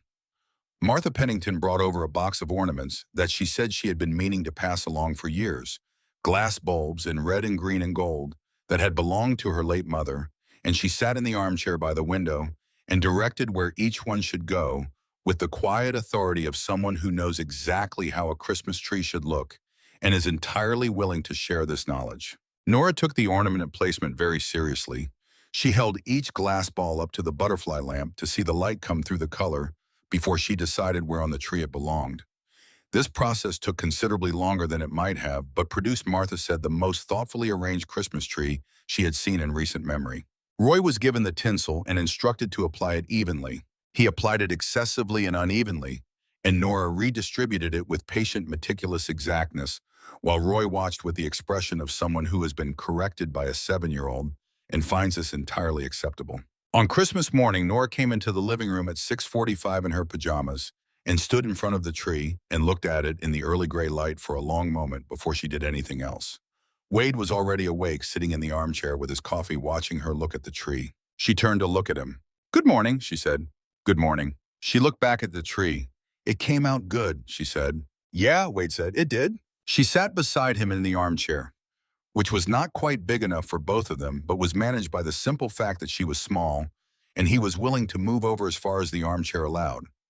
They sat together and looked at the Christmas tree in the early gray light with the butterfly lamp on behind them and the coffee warming Wade's hands, and outside the window, the Reading winter morning beginning to arrive. Roy came at 10 with food enough for 6 people and the unshakable good cheer of someone who finds Christmas straightforwardly excellent and sees no reason to complicate this position. Martha Pennington came at noon with pie and sat in the armchair and talked to Nora about books because they had discovered in November that they shared the specific and serious pleasure of reading stories about animals who turned out to have more complicated inner lives than anyone expected.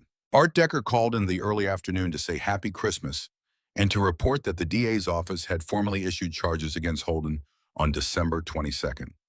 The case would take time to work through the courts, as these things did, but the charges were solid and the documentation was complete, and there was a reason for it. "Good," Wade said. "Merry Christmas, Callahan," Art said. "Merry Christmas, Art." Nora watched Wade put the phone down and then watched his face for a moment with that careful attention she gave to everything. "Was that good news?" she asked. "Yeah," Wade said. "That was good news." She nodded, filed this, and went back to the book she was reading, a new one Martha Pennington had brought. The adoption was finalized in a courthouse downtown on a Wednesday morning in February. The hearing was brief and procedural and entirely anticlimactic in the way that formal endings to long processes often are. A judge said the necessary things. Ellen Graves had the paperwork in order. Diane Mercer attended and sat in the back of the small courtroom. Wade and Nora sat at the table together. Nora wore the blue dress that she had chosen herself from the rack at the department store on Bocelli Lane 2 days earlier, after considering and ruling out a yellow one, and a red one, and a green one that was the wrong shade of green. The blue dress had small white flowers on the collar, and she had decided within 30 seconds of seeing it that it was the correct dress for this specific occasion. When the judge said what he had to say and signed what he needed to sign, Nora looked at Wade. "Is that it?" she said. "That's it." She thought about this. "It doesn't feel that different," she said. "From what?" "From yesterday." Wade looked at her. "Is that bad?" She considered the question seriously. "No," she said. "Yesterday was good, so it makes sense that today feels like yesterday." The logic of this was sound, and he told her so. Diane Mercer came out of the courtroom behind them and touched Wade's arm briefly as they walked into the courthouse hallway. She did not say anything. She had said what she needed to say in the hearing room on the morning of the county board session months ago, and it had been enough. She just touched his arm once and then walked in a different direction. Roy had taken the morning off from wherever Roy was supposed to be and was waiting outside the courthouse with coffee and paper cups, 2 of them, which he distributed with the satisfied efficiency of a man who has planned this correctly. Nora accepted the coffee, looked at it, and handed it back to Roy. "I don't drink coffee," she told him. Roy looked at Wade. Wade shrugged. Roy drank both cups with the expression of someone adapting gracefully to new information. Spring arrived in Reading with the particular relief of a long winter ending, though the winter had not been that long or especially hard. The hills went green in March and stayed green through April in a way that felt like generosity. The Sacramento River ran high and fast from the snow melt in the mountains, and on one Saturday in April, Wade drove Nora up to Shasta Dam to see the lake high and full and the spillway running. Nora stood at the railing and looked at the water for a long time. "It's very big," she said. "Yeah. Is it always this big?" "It depends on the year. This year it's big." She thought about this. "Is it because of the snow?" The snow melts in spring and flows down into the lake. She considered the water for another moment. Where does it go after? Down into the Sacramento River, all the way to the bay, San Francisco Bay. Eventually, she was quiet for a moment, following the water in her mind from the mountains down through the valley and out to the bay. That's very far, she said. Yeah, Wade said, it is. She looked at the water a while longer and then turned away from the railing with the definitive manner of someone who has finished looking at something and is ready for what is next. On the drive back down Route 299 toward Redding, she sat in the passenger seat and watched the pines and the curves of the road with the alert eyes that were simply who she was. And they passed the turnoff near Crystal Creek the way they had passed it in October, and this time Nora did not say anything as they went by it. She just looked at it briefly and then looked back at the road ahead. Wade noticed and said nothing. Some things did not need to be discussed every time they came up. Some things you just drove past together and kept going. In May, Roy's younger sister Carla came to Redding from Sacramento for a weekend visit and met Nora for the first time. Carla was 40 years old and worked as a dental hygienist and was, in Roy's assessment, significantly smarter and more capable than him in every relevant area. Nora and Carla spent 45 minutes on Saturday afternoon discussing the relative merits of various series of books about children who discover they have unexpected abilities. And Carla recommended 3 additional titles that Nora wrote down in the small notebook she carried in the pocket of her jacket for exactly this kind of information. Roy watched this exchange from across the kitchen table with the proud expression of a man whose family members are getting along with the people who matter to him. Wade watched from the doorway and thought that this was what it looked like, the thing that had been hollowing him out for years, the thing he had not been able to name. It looked like a kitchen on a Saturday afternoon with people in it. It looked like someone writing down the titles of books. It looked like ordinary life given its full weight. That summer, the first summer of Nora being officially his, Wade began teaching her about motorcycles. Not riding, she was too small to ride, but understanding. He started in the garage on a Sunday morning in June with the Harley up on the stand and Nora sitting on a stool beside it with the serious, focused attention she brought to anything she had decided to learn. He showed her the engine. He explained in simple terms how the pistons moved and what the cylinders did and where the fuel went and how the spark made the whole thing happen.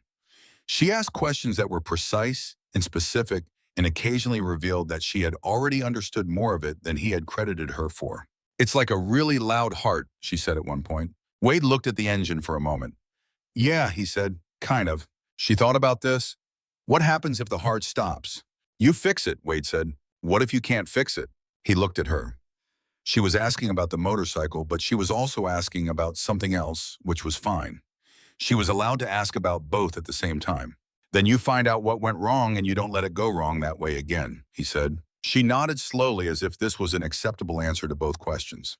They spent 4 Sunday mornings in the garage that summer, Nora on the stool, and Wade explaining and showing, and sometimes just letting her ask questions and following wherever the questions went.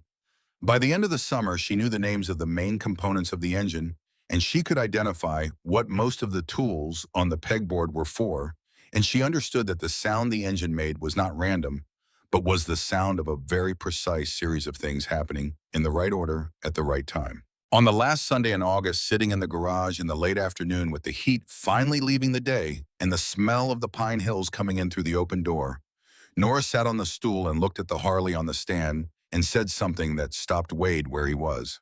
When I'm big enough, she said, will you teach me to ride?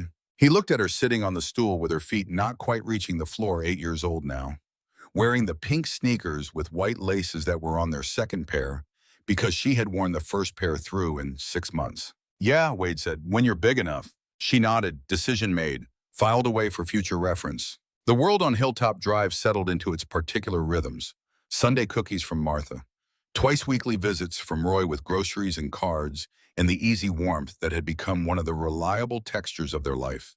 Bedtime chapters from whatever book they were currently reading, which cycled through several series in one significant detour into a very long book about a girl who could speak to horses, which Nora read mostly herself and reported on in summary during dinner. Diane came by every month now, less formally than the early check-ins, more like someone visiting people she had come to be glad knew each other. Art Decker called every few weeks with updates on the Holden case, which was moving through the court system with the slow inevitability of a case where the documentation is complete and the charges are solid. It would eventually resolve, Art said, the way these things resolved when you had done the paperwork correctly. Boyd Garrett called in September to say that two members of the Reading chapter had asked about the foster care process after seeing what Wade had done. He said this without particular inflection, simply as information. Wade listened to it and understood what it meant without needing it explained. The first anniversary of finding Nora came on a July afternoon. Wade had not marked it on any calendar, but he knew what day it was. He thought about it in the morning without saying anything. At dinner that evening, Nora set down her fork and looked at him with the direct, clear look she had when she had something to say that she had been thinking about for a while. "Last year," she said, "you found me." "Yeah," Wade said, "in the woods." "Yeah." She was quiet for a moment. "I think about it sometimes," she said. "The tree I was sitting under, and how it was all dark in the woods and I was scared." Wade waited. "And then you came through the bushes," she said, "and you were very big and I was scared of you. And then you gave me water." "Yeah," Wade said. She picked up her fork and then set it down again. "I'm glad you were the one who heard me," she said. Wade looked at her. "I'm glad I was the one who heard you," he said. She picked up her fork again, and they finished dinner, and the summer evening came through the open kitchen window, and the butterfly lamp made its soft light from the hallway, and Roy came by at 7:30 with his customary lack of advance notice, and the evening went the way evenings went, in that house with cards and juice, and the particular comfortable noise of people who belonged to the same place. In the fall, Nora started second grade at Pioneer Elementary, 3 blocks from Hilltop Drive, in the school where Martha Pennington had taught for 31 years, and where the current principal, a tall man named Garrett, who had been a student there himself decades ago, shook Wade's hand on the first day with a grip that communicated something about knowing who Wade was and having no particular problem with it. Nora's second grade teacher was a young woman named Miss Aldrich, who kept a shelf of paperback novels along the back of the classroom for students to borrow, and who had within 3 weeks identified Nora as someone who was going to need a substantially more challenging reading list than the standard curriculum provided, and had begun quietly supplying one. Nora came home one October afternoon with a book Miss Aldrich had recommended, a novel written for adults, but considered appropriate for a serious young reader, and announced at dinner that she was going to read it, and that Wade should read it too, so they could discuss it. He agreed. He bought his own copy the next day. It took Nora 10 days to read it.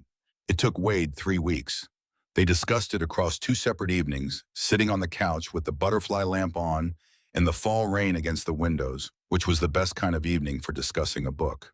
The second book Miss Aldrich recommended Wade read at the same pace as Nora, 5 pages a night, so that the discussions could happen in real time rather than in retrospect. This was how he became, in his mid-40s, an attentive and serious reader of books he never would have encountered otherwise, guided by an 8-year-old girl with precise literary opinions and the direct communication style of someone who did not see the value in softening a critical assessment. The world outside Hilltop Drive continued doing what it did. The investigation into Craig Holden concluded in November with a guilty plea on 2 of the 4 original charges and a sentencing hearing scheduled for spring. Art Decker called with the news on a Tuesday evening and said that while the plea was on reduced charges, it was still a meaningful outcome, and the record would reflect what had happened. Paula Sloan completed another program, and her attorney filed again in the spring as expected. The hearing was brief. Ellen Graves appeared with the complete documented record of the case closures and the investigation and the formal adoption judgment. The petition was again denied, with the judge noting in his written decision that the stability of the child's current placement was the paramount consideration and that the documented history gave the court no basis to disrupt it.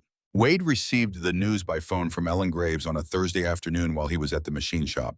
"Same result," Ellen said. "Denied. You may want to prepare for the possibility of further filings over the coming years. Her attorney will keep trying as long as she keeps asking. But the record is getting longer, and the record favors you." "Understood," Wade said. He went back to the engine he had been working on.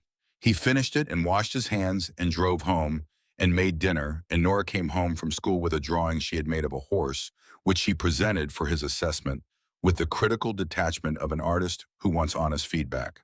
"The legs look a little stiff," he said. "I know," she said. "Legs are hard. The head is good." She looked at the drawing. "The head is good," she agreed. She rolled it up and put it in the cardboard tube she kept for drawings she was not finished thinking about yet, and went to wash her hands for dinner. That was life. That was what it looked like from the inside, close up, in the ordinary accumulation of days. a drawing of a horse, hands washed before dinner, a book read in 5-page installments, the butterfly lamp, the Sunday cookies, Roy with groceries twice a week, the machine shop on Hartnell Avenue, the sound of someone moving around in the room down the hall. Wade had been trying to name for years what it was that the open road gave him, and then took back what he was riding toward and never reaching what the empty parking lot at the end of every road was the absence of. He had it now. He had known it since that first night when Nora slept against his arm on the couch and he sat completely still and did not move and did not want to be anywhere else in the world. It was this, just this. A house with someone in it, a door left open one hand's width, a voice down the hall asking what's for breakfast. The ordinary weight of being expected somewhere and being present when expected.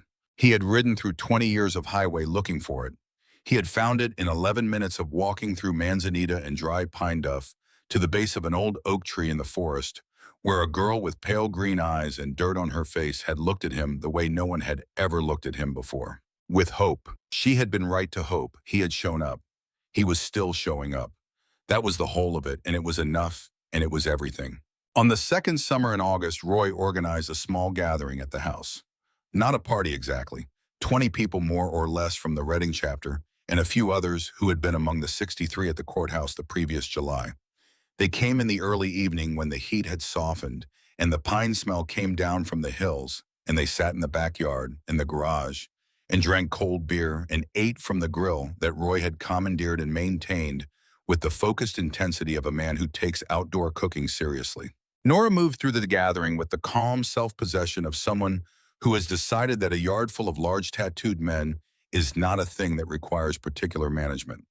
She knew Roy and she knew several of the others by name, and she navigated introductions with the direct politeness she brought to everything. At some point, she was sitting in the garage on her stool with Boyd Garrett standing beside her looking at the Harley on its stand. Boyd was pointing out something about the engine configuration, and Nora was listening with her full attention and asking questions. Wade watched this from the doorway. Boyd Garrett, chapter president, 56 years old, who had told him that he would bring heat on the club and that everything was about how things operated, was standing in Wade's garage, explaining motorcycle engines to an 8-year-old girl with the patient thoroughness of someone who takes the questions seriously. Roy appeared at Wade's shoulder. "You see that?" Roy said. "Yeah," Wade said. "She's going to know more about engines than both of us by the time she's 12. "Probably," Wade said. Roy was quiet for a moment, watching Boyd and Nora at the Harley. "You did good," Roy said. Wade looked at his friend.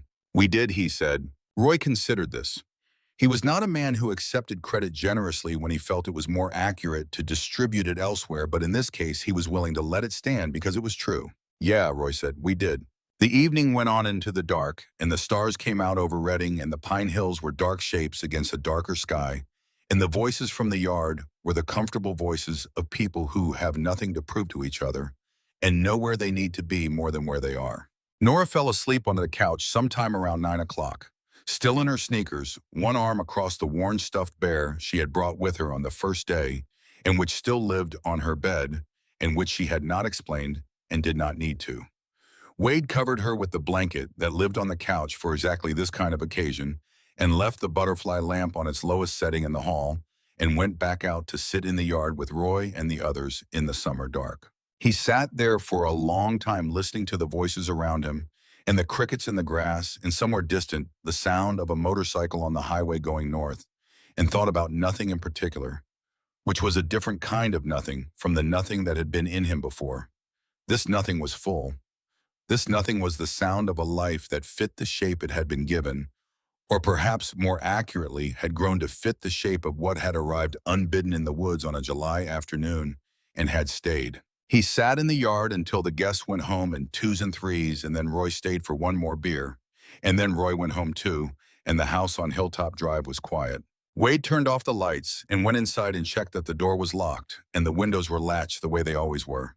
He looked in on Nora, still asleep on the couch with her sneakers on and the stuffed bear.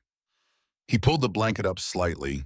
He turned off the lamp in the hallway, the butterfly lamp, then turned it back on at its lowest setting. He stood in the hallway for a moment in the soft light. Then he went to bed. Outside, the night continued doing what nights did. The pine hills held the dark. The Sacramento River ran through the valley to the south, moving toward the bay the way it always had. The roads ran out from Redding in every direction, north and south and east and west, the way roads always did, leading everywhere and somewhere and here. Here was where Wade Callahan was. Here was where he was going to be. That was the whole story, and it was enough. The days before the complaint investigation concluded were the longest Hank could remember since the early years of the chapter, when he had still been learning the patience that running with a group requires, the ability to wait for things to resolve themselves on schedules other than your own. He spent most of his time in the garage on Hilltop Drive. The garage was not a large space, perhaps 20 feet by 16, with a concrete floor that had been poured sometime in the 60s and had developed its own topography of cracks and stains and settled impressions over the decades since. He had organized it carefully in the first weeks after moving in, hung tools in order on the pegboard wall labeled the bins of fasteners and fittings, built a rolling workbench from materials he found at the salvage yard on Caterpillar Road. It was the most organized space in his life, and it was the space he retreated to when the rest of his life felt disordered. He worked on the shovel head carburetor through 3 evenings. When it was finished, he tuned it, then found something else that needed attention, then found something after that. He was working his way around the garage in the systematic way of a man who needs his hands occupied so that his mind can go where it needs to go without being interrupted. He thought about Rosie a great deal. He thought about the specific quality of her attention, the way she looked at things she was curious about, the way she had looked at the butterfly lamp in the yellow room on the day he had installed it, standing in the doorway of the room with her arms at her sides, not going in but not looking away, either studying it with the patient intensity of someone committing something to memory before allowing themselves to trust that it will still be there tomorrow. He understood that kind of looking. He had done it himself as a boy. In the house in Shasta County where he had grown up, certainty had been intermittent. Good evenings and difficult ones arrived on no schedule that a child could learn to predict, which meant that good things had to be held in the memory, carefully recorded precisely, so that when they disappeared, there was something to refer back to. He had not thought about his childhood deliberately in years. The garage gave him the particular kind of solitude in which things surface, that do not surface in company, and in that solitude the memories came up the way objects come to the surface of still water, things that have been below for a long time and arrive without announcement. He remembered being 11 the year his mother died. Her name had been Carol. She had been a small woman with dark hair and quick hands, and a laugh that filled whatever room she was in with a specific energy that was entirely her own, a laugh that did not require explanation or context, that was simply present the way light is present. When she died in the hospital in October from a kidney infection that a doctor in a better-funded county might have caught 3 days earlier, the house had gone quiet in a way that Hank had not understood at the time, but that he understood now as the silence of a structure losing its central beam. Frank Briggs had tried. This was something Hank had not allowed himself to acknowledge for most of his adult life, because it was easier to hold the narrative clean and simple. The absent father, the failure of care, the childhood made of lack. But alone in the garage in the evenings with his hands on metal and his thoughts unguarded, he could see it more honestly. Frank had tried, and he had not been equal to what the trying required, and the distance between those two things had been the distance inside which a boy had grown up without enough of what he needed. He had left at 14. He had not said goodbye. He had taken the $40 from the coffee can where Frank kept the household money, and he had left before dawn on a November morning, and he had never gone back, and for a long time he had told himself that leaving was a form of survival, and survival was a sufficient justification for whatever it required. He still believed this, but he had stopped believing that the story ended there. He had been a child who needed someone to come back, and no one had. He set down the wrench he was holding and looked at the garage wall, at the organized tools on the pegboard, at the labeled bins, and the clean concrete floor, and the single bulb casting its yellow light over everything. He thought about a girl who had asked him with the direct simplicity of absolute exhaustion not to leave. He thought about what it meant that he was the first person in her life to have heard that request and answered it with a presence she could feel. He went back to work. On the 6th day of the investigation, Carol Withers called and told him that her report would conclude with a finding of unsubstantiated. She said it in a neutral, professional tone that carried no warmth and no particular investment in how he received the information, which was the right way to deliver it, in which he appreciated.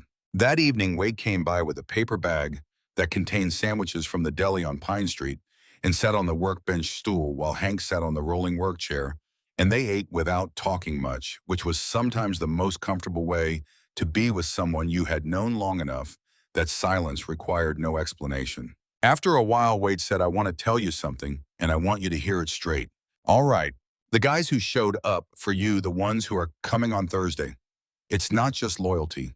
Hank, some of those men have kids. Some of them have kids they don't see anymore. Some of them lost things they can't get back, and they ride because the road is the only place they know how to put it. What you're doing with that girl, they understand what it is. Not everybody can name it, but they feel it. It's the thing they wish someone had done." Hank looked at his sandwich. "Some of them told me that he asked." Wade shrugged. "A few said it. Most of them just said they were coming." Hank nodded slowly. "You know what I keep thinking about," he said. "Wade waited. That first day, when I found her in the woods. She was so tired she couldn't even be properly afraid of me.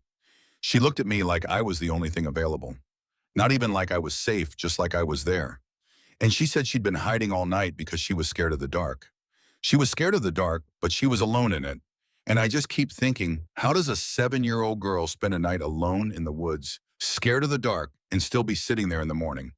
She just stayed." Wade was quiet for a moment. "Because she didn't have anywhere else to go," he said. "I know," Hank said. "But she could have given up. She could have stopped. She stayed. She was still there in the morning." Wade looked at him. "Yeah," he said. "She was still there. And so were you." Hank finished his sandwich.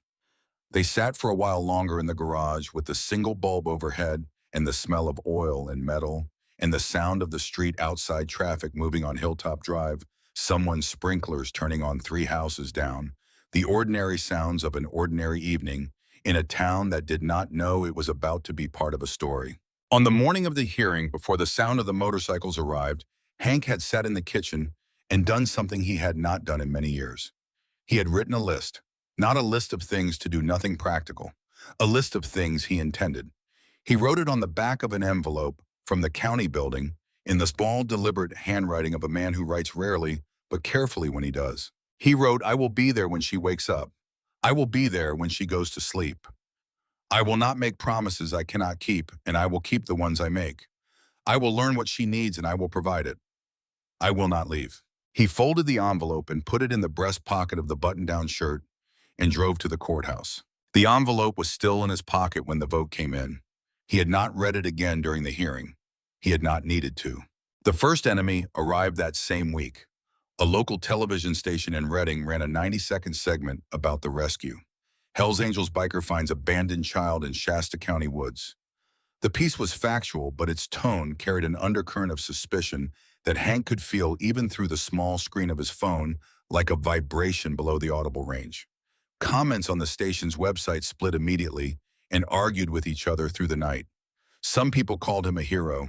Others questioned his motives with a specificity that suggested they had already arrived at conclusions and were working backward toward evidence. Hank read 3 comments and put his phone face down on the kitchen table.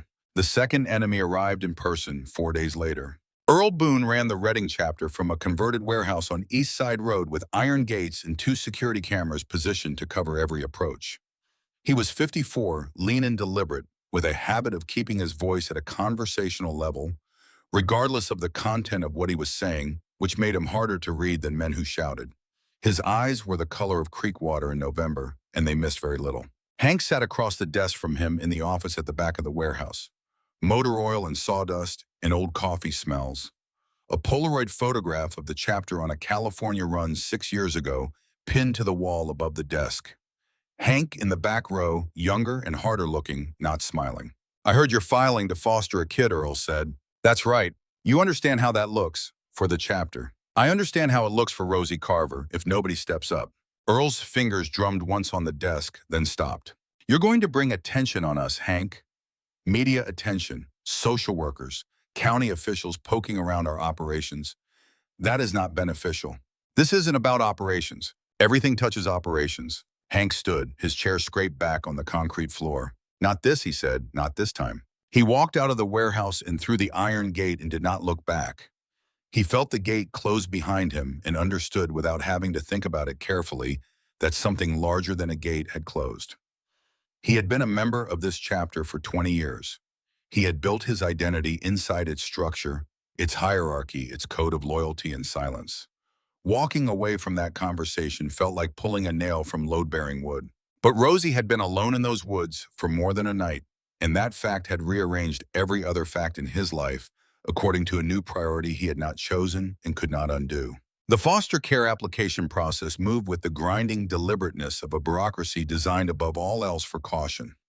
Hank understood this. He did not like it, but he understood it. The background check took 9 days and came back flagged with 2 misdemeanor arrests. The bar fight in Sacramento in 2009, which had involved 3 other people and a dispute over a pool table, and had ended with Hank spending 1 night in county holding.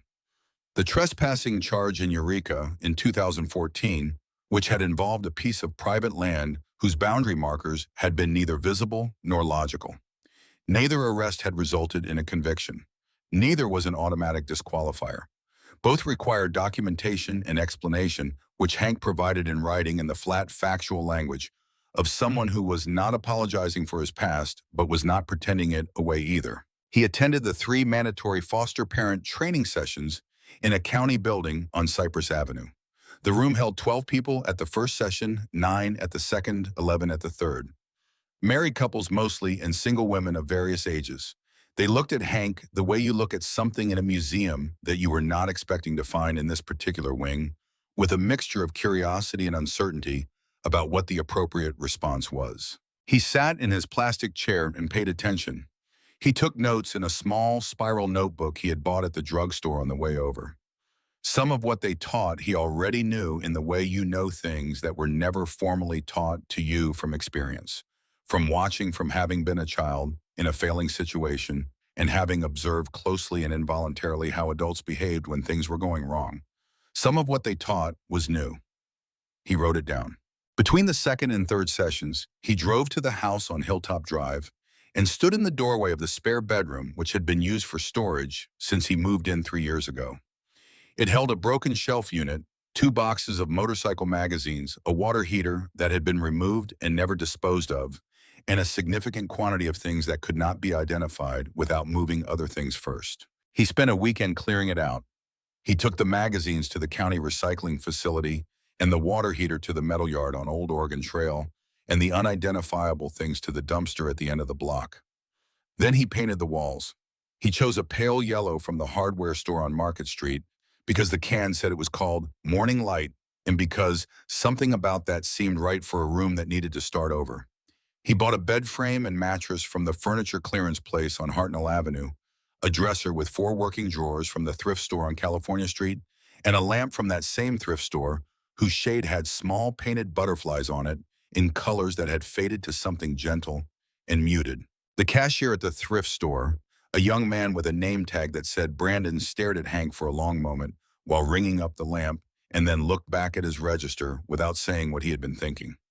Hank carried the lamp to his truck and drove home and put it in the yellow room and plugged it in and turned it on and stood in the doorway looking at the light it made on the pale walls. He stood there for a while. Donna Keller conducted the home inspection herself. She arrived on a Wednesday morning with her clipboard and her reading glasses and the professional composure of someone who had done this many times and knew how to look at a house without looking through a person. She moved through each room with a methodical efficiency, checking window locks, examining the refrigerator's contents, noting the smoke detectors in the cabinet where Hank stored his medications, a blood pressure prescription and aspirin. Nothing remarkable. She asked him about his daily routine and about his income, which came from a combination of motorcycle repair work done through a shop on Hilltop Avenue and occasional contract work on larger engine jobs referred through the chapter. She asked about his support network. He named Wade Fletcher, who had already agreed to be a reference, and Agnes Ford, his retired neighbor 3 houses down, who had appeared at his door 2 weeks earlier with a plate of oatmeal cookies and an air of having made a decision.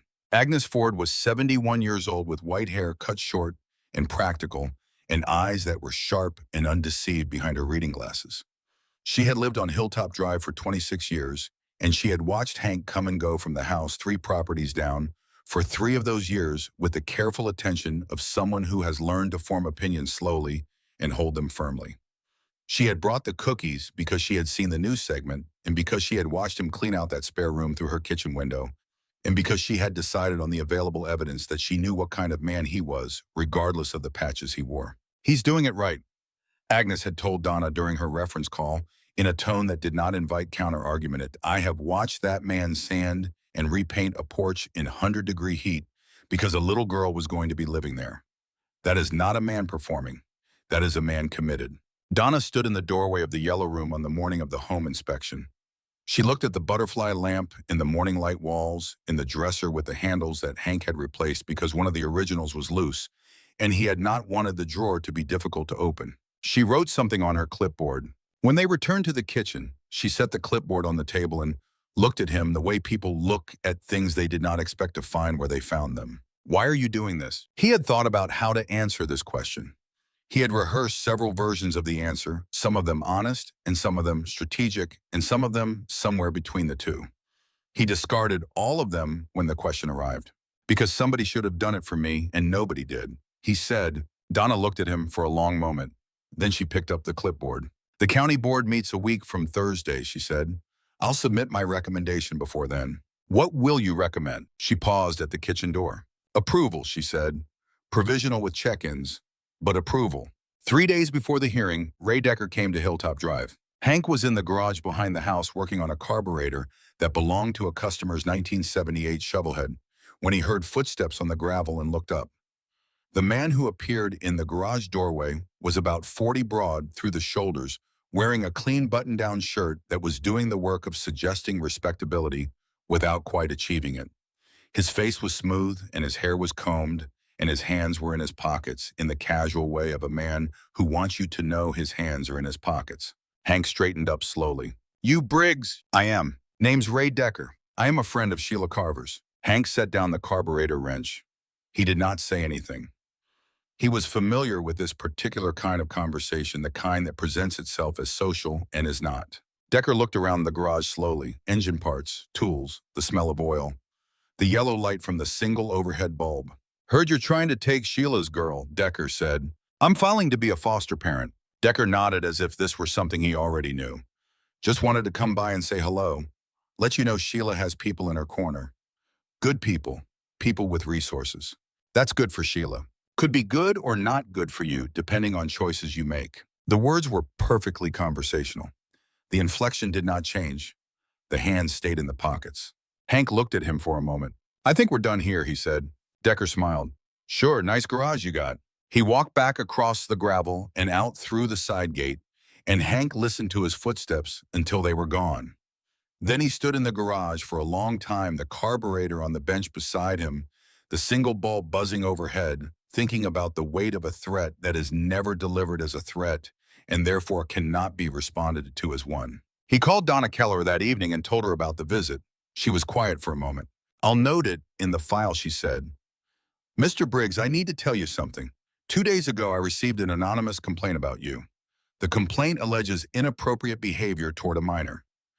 It is unspecific and it appears to come from someone who did not witness anything directly. We are required to investigate all complaints regardless of their apparent origin. Hank stood in his kitchen with the phone against his ear. I understand. It will delay the hearing by approximately 1 week while the investigation is completed. I want to be honest with you about that. Do you believe the complaint? Donna was quiet for 3 seconds. My job is to investigate, not to believe or disbelieve prior to investigation. But I will tell you that the timing and the nature of this complaint are consistent with someone attempting to interfere with your application. He thanked her and ended the call. He walked through the house and stood in the doorway of the yellow room with the butterfly lamp and the morning light walls and thought about a girl who had been in those woods alone for more than a day, who had drunk water from a bottle held by a stranger because she was too thirsty to be cautious, who had asked him with the directness of absolute exhaustion not to leave. He thought about what it meant that someone with resources and motivation was working to make sure she ended up with a woman who had left her alone in a rented trailer and then disappeared. He went back to the garage and worked on the carburetor until 2 in the morning. The investigation took 6 days.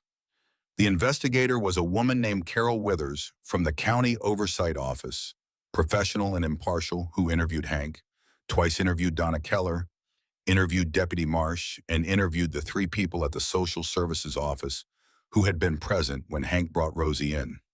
At the end of 6 days, she submitted a report that found no evidence of inappropriate behavior and characterized the complaint as unsubstantiated. During those 6 days, Hank was permitted to visit Rosie twice at the temporary foster home, where she was placed a house on Holly Road run by a county-approved couple named the Andersons. The visits lasted 2 hours each. The first visit, Rosie ran to the door when he arrived. She was wearing a shirt that was too big for her, and her hair had been combed, and she looked at him with an expression that was half relief and half the suspended tension of someone who has been told good news and is still waiting for the part where it turns out not to be true. They sat in the Andersons' backyard, which had a wooden picnic table and a bird feeder and a dog named Chester, who was very old and moved slowly between patches of shade. Rosie told Hank about Chester in some detail. She told him about the room she was sleeping in, which had curtains with flowers on them. She told him that she had been to the library. "You like libraries?" he asked. "I like the part where you can just sit there," she said, "and nobody tells you to leave." He thought about that for a long time after the visit. The second visit, Rosie showed him a picture she had drawn. It was in crayon on a piece of paper from the Andersons' printer.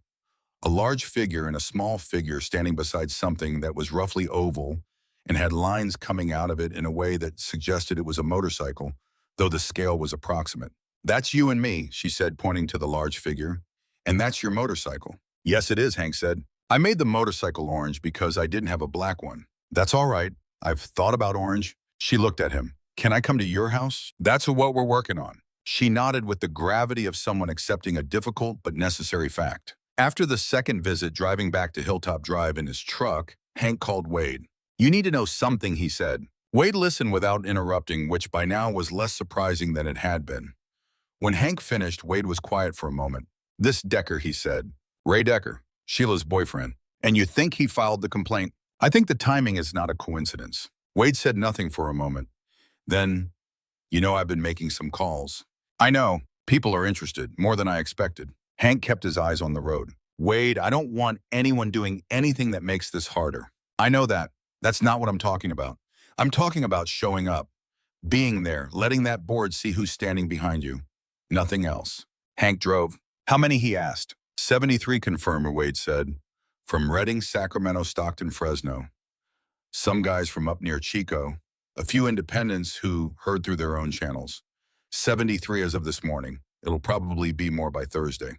Hank thought about the hearing room, the 5 board members, the fluorescent lights, Donna's clipboard. "Tell them to park legally," he said. "Tell them not to block anything.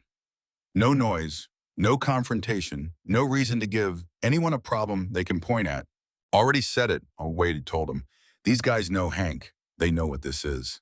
On the evening before the hearing, Sheila Carver appeared at the Andersons' house during the window of supervised visitation that her attorney had arranged through the court. She arrived 20 minutes before the appointment was scheduled to begin, which was not permitted, and asked to see Rosie immediately, which was also not permitted. The Andersons called Donna Keller and kept the door closed. Sheila stood on the porch for 11 minutes before she left. Through the front window, pressed against the wall beside the curtain, Rosie had watched her mother stand on that porch. Carol Anderson had found her there and had not told her to move away from the window, because sometimes you had to let a child see the truth in order for the truth to eventually stop having power over her. When the car left, Rosie had walked to the kitchen table and sat down and was very quiet for a long time. Chester, the old dog, walked over and put his head in her lap, and she put her hand on his head and sat there until dinner. The Andersons called Donna Keller a second time that evening. Donna added it to the file. Hank did not know about this until later. The night before the hearing, he sat in the living room of his house on Hilltop Drive with the lights on and Wade on the couch across from him, and they did not talk much about what was coming. They talked about other things, about a run they had taken to the coast 3 summers ago, about a guy named Pitcher who had fixed Wade's transmission for free once in a parking lot in Bakersfield, and whom neither of them had seen in years. They talked until midnight, and then Wade drove home, and Hank sat alone in the quiet house. He went to Rosie's room and stood in the doorway. The butterfly lamp was off. The morning light walls were gray in the dark. The dresser, with its replaced handles, stood against the wall, empty and waiting. He stood there for a while, then went to bed and did not sleep well, which was all right. There are nights when sleep is less important than staying present with the weight of what the next day holds. There were things Hank discovered about himself in the weeks after Rosie came to live on Hilltop Drive that he had not known before or had known in theory and was now knowing in practice, which is a different kind of knowing entirely. He discovered that he could wake up at any hour of the night and be fully present within seconds. This was not new for him. He had always been a light sleeper, trained by years of living in situations where the ability to come awake quickly was a practical advantage. What was new was the texture of that waking. Before Rosie, when something woke him, his body moved into a ready state alert and contained waiting to identify the threat and respond to it. Now when something woke him, the first thing he did was listen for her. The second thing was assess whether she was all right. The third thing, only if the first two were satisfied, was assess everything else. The reorganization of his priorities had happened so completely and so quickly that he noticed it only in retrospect, the way you notice a change in the weather only when someone mentions that it has been raining for days. He discovered that he had opinions about second-grade curriculum that he had not previously known he possessed. Rosie had missed significant time in school during the preceding year, and a half her attendance had been erratic in a way that correlated closely with Sheila Carver's periods of instability, and she was behind in reading and ahead in arithmetic, and her relationship with the idea of school itself was complicated. She was capable, clearly and obviously capable, and she knew this about herself in the way children know things about themselves when they are left alone with their own minds long enough that the opinion of others becomes less relevant than the evidence of their own experience. But school meant other children, and other children meant the kind of social territory that required a confidence she was still building. Hank sat with her in the evenings and worked through the county's catch-up materials with her, and read to her every night, and took her to the library on Saturdays and let her choose whatever she wanted, which was usually books about animals, particularly animals that migrated long distances by methods that seemed implausible, birds that navigated by stars, fish that returned to the exact creek where they were born, whales that sang to each other across hundreds of miles of ocean. He thought about why she was drawn to those stories. He did not say anything about it. He just kept taking her to the library. He discovered that he was capable of being moved by things he had not previously been moved by. A drawing she made of a horse, which was not a very accurate horse, but had been executed with the concentrated attention of someone who was trying to get something right. The way she handled a difficult moment when she spilled an entire glass of orange juice at breakfast one morning and went very still in the way of a child bracing for a reaction. And when the reaction did not come, when he simply got a towel and said it happens and cleaned it up, the way she slowly unknotted the way the tension drained out of her shoulders and her face by degrees.